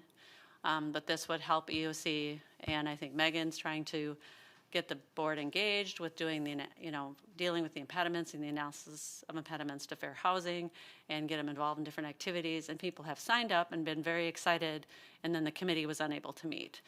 So we really want them to be able to meet. And I think Vice President Forbeck would be very excited if they could meet. For sure. So we came up with this as a solution to kind of trying to resolve the quorum issues we're having with these 2 particular boards. And this is on your agenda for first reading tonight. Thank you, Julie. This is a first reading of this ordinance. Is there a motion to lay the ordinance over for a second reading? So moved. Moved by Councilor Terrell. Is there a second? Second by Councilor Adama. Are there any questions or discussion? I just want to give a special thank you to the staff for their hard work on this. We want to make quorum so the city can do its business. So thank you for helping us to do that. At this time, if there are no further questions or discussion at this time, there's a motion and a second to lay the ordinance over for a second reading. All those in favor, please say aye. Aye. Any opposed, say nay. The motion passes. Item 9 is appointments. There are none. Item 10 is councilor activities and upcoming events. And we'll begin with Councilor Blakely. Thank you, Madam President, but I have no report tonight. Okay. Councilor Levy. No report. Councilor Adama. No report, but I encourage everyone to really be supportive of our youth in the next coming months. With the schools on the west side closing, there's definitely been an air of kind of sadness in some, and I'll say discombobulation in others. And I just want to take this time to publicly remind everyone to just, hug your children, love them, and all that good stuff. So. Thank you, Councilor Dama. Councilor Terrell. All right. So for myself, I have two things. We had a community day at Merrill Elementary on May 25th. Our school, which I'm employed, we invited everyone out to enjoy a fun day at the school with a live band with Merrill Elementary. Our Merrill Elementary band, our students performed, and it was pretty nice.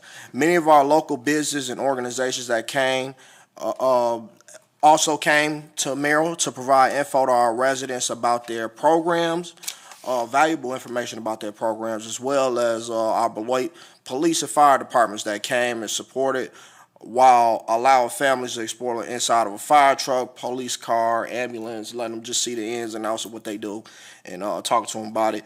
Myself and our city manager, Jerry, we played a pickup game with a local group of young boys, and I got dunked on by our Beloit Memorial High School scoring leader, Rico Yarborough, and I went live on Facebook, so if you want to go on there and see me get embarrassed, it's on there. And Jerry, you played a pretty good game. You put your Steve Kerr in, did a little something out there. I got to work with you on your crossovers and whatnot. But and also, we had I went to which was mentioned a lot earlier, the community input on housing development at 1642 6th Street, which was held at the Beloit Boys and Girls Club. It was on May 26th. It was some interesting discussions from residents, some concerns, and some who were optimistic. And I don't really want to speak on if I'm for or against the project, as I'm trying to gather more information. But bottom line, just in general, we do need affordable housing in the city of Beloit. And rather we're developing on the Beloit, on the east side or the west side of Beloit, that is something we definitely need to look into. And I mentioned at that meeting that, as I always say, Beloit is we are a historically working class city with working class values. Majority of our workers in the city consist of those who work at Frito-Lay, Hormel, Fairbanks, Morris, taking care of our elderly CNAs, the school district and healthcare system in the city of Beloit, etc.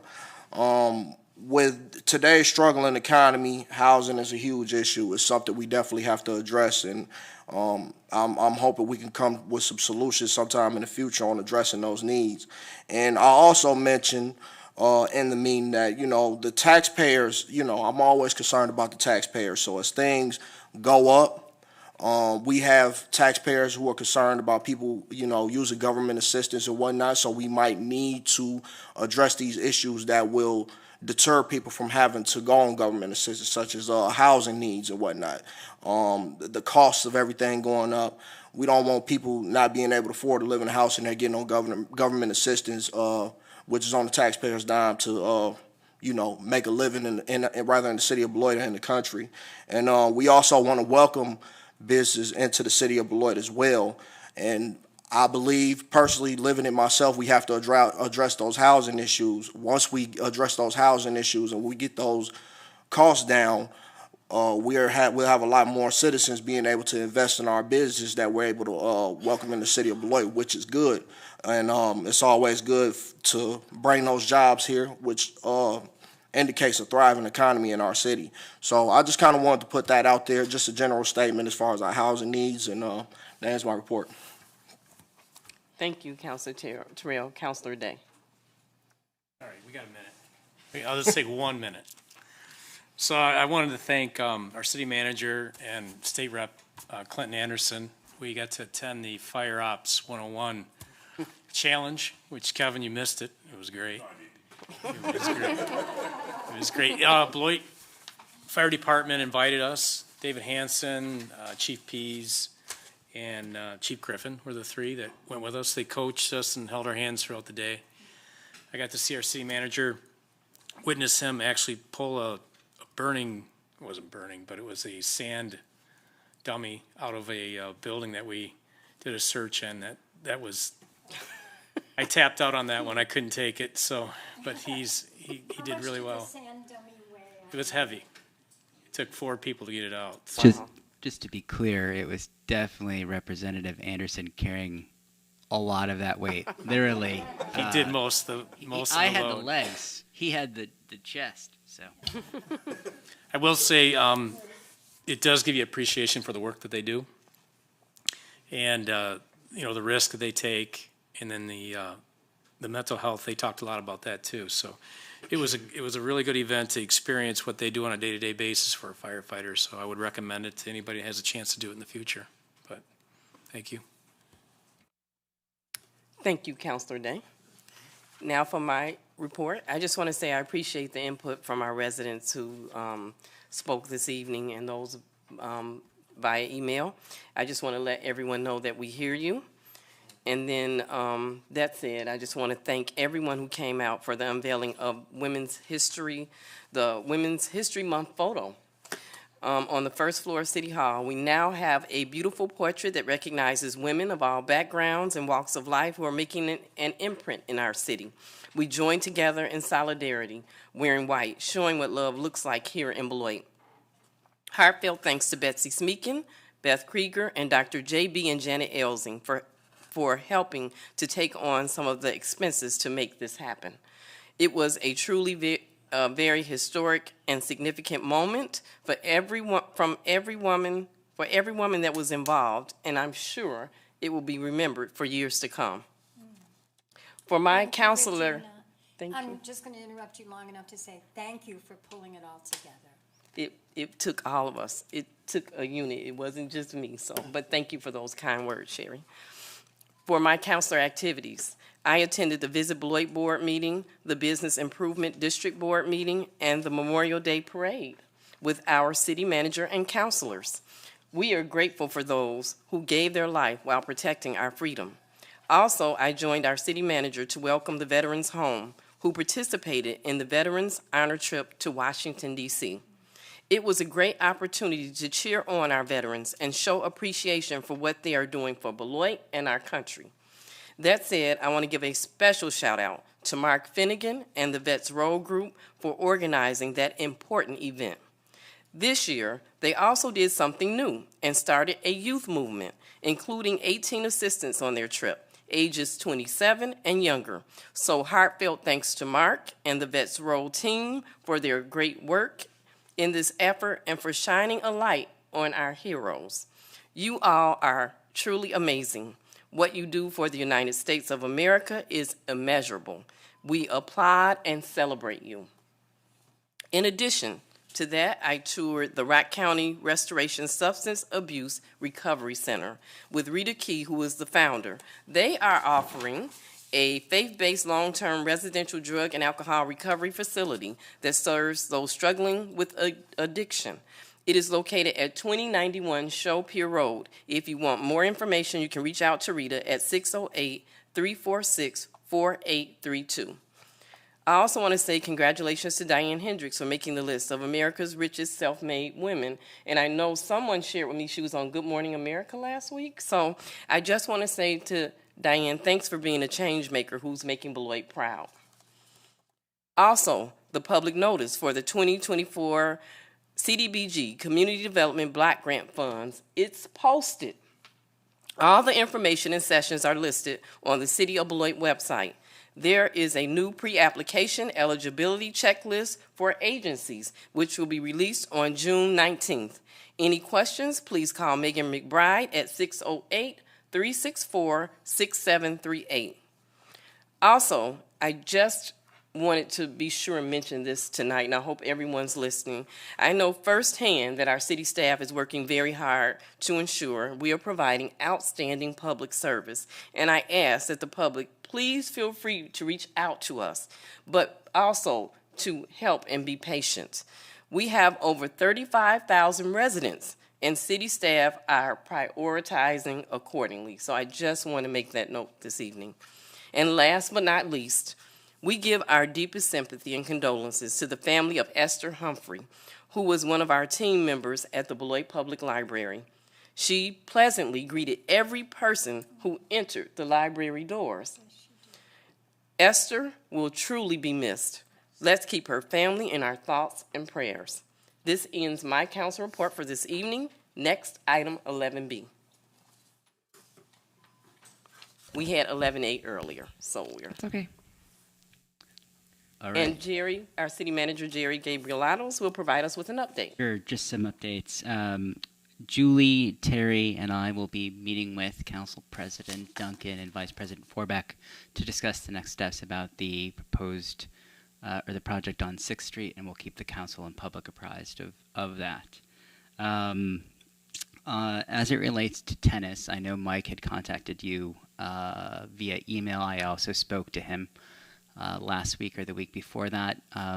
You know, when making decisions about how resources are allocated, I think it's important to use data as much as possible. The challenge in this instance is that it's difficult to obtain data for how many tennis players there are. I was candid with him about that. And the cost, as he mentioned, for redoing the tennis courts, I think I know Matt has talked about putting in the CIP, but I know they're significant. And if memory serves correct, I think it's $500,000. So that's a pretty significant cost, and we'll see if there are ways that we can accommodate the tennis community in Beloit. And then finally, to a bit of the discussion about community outreach. In a couple weeks, I will be going to the Scoville Center. It'll be one of what I hope to be the first of many sessions in which I go to a multi-unit building where they have a place available. I'll give a brief state of the city and then take Q&A. But I share the same desire that the council does, that to get as many people involved in the city as possible. And I think this is another mechanism in order to do that. And I can mention things like the comp plan or whatever else the city's working on during those sessions. So that's all I have for tonight.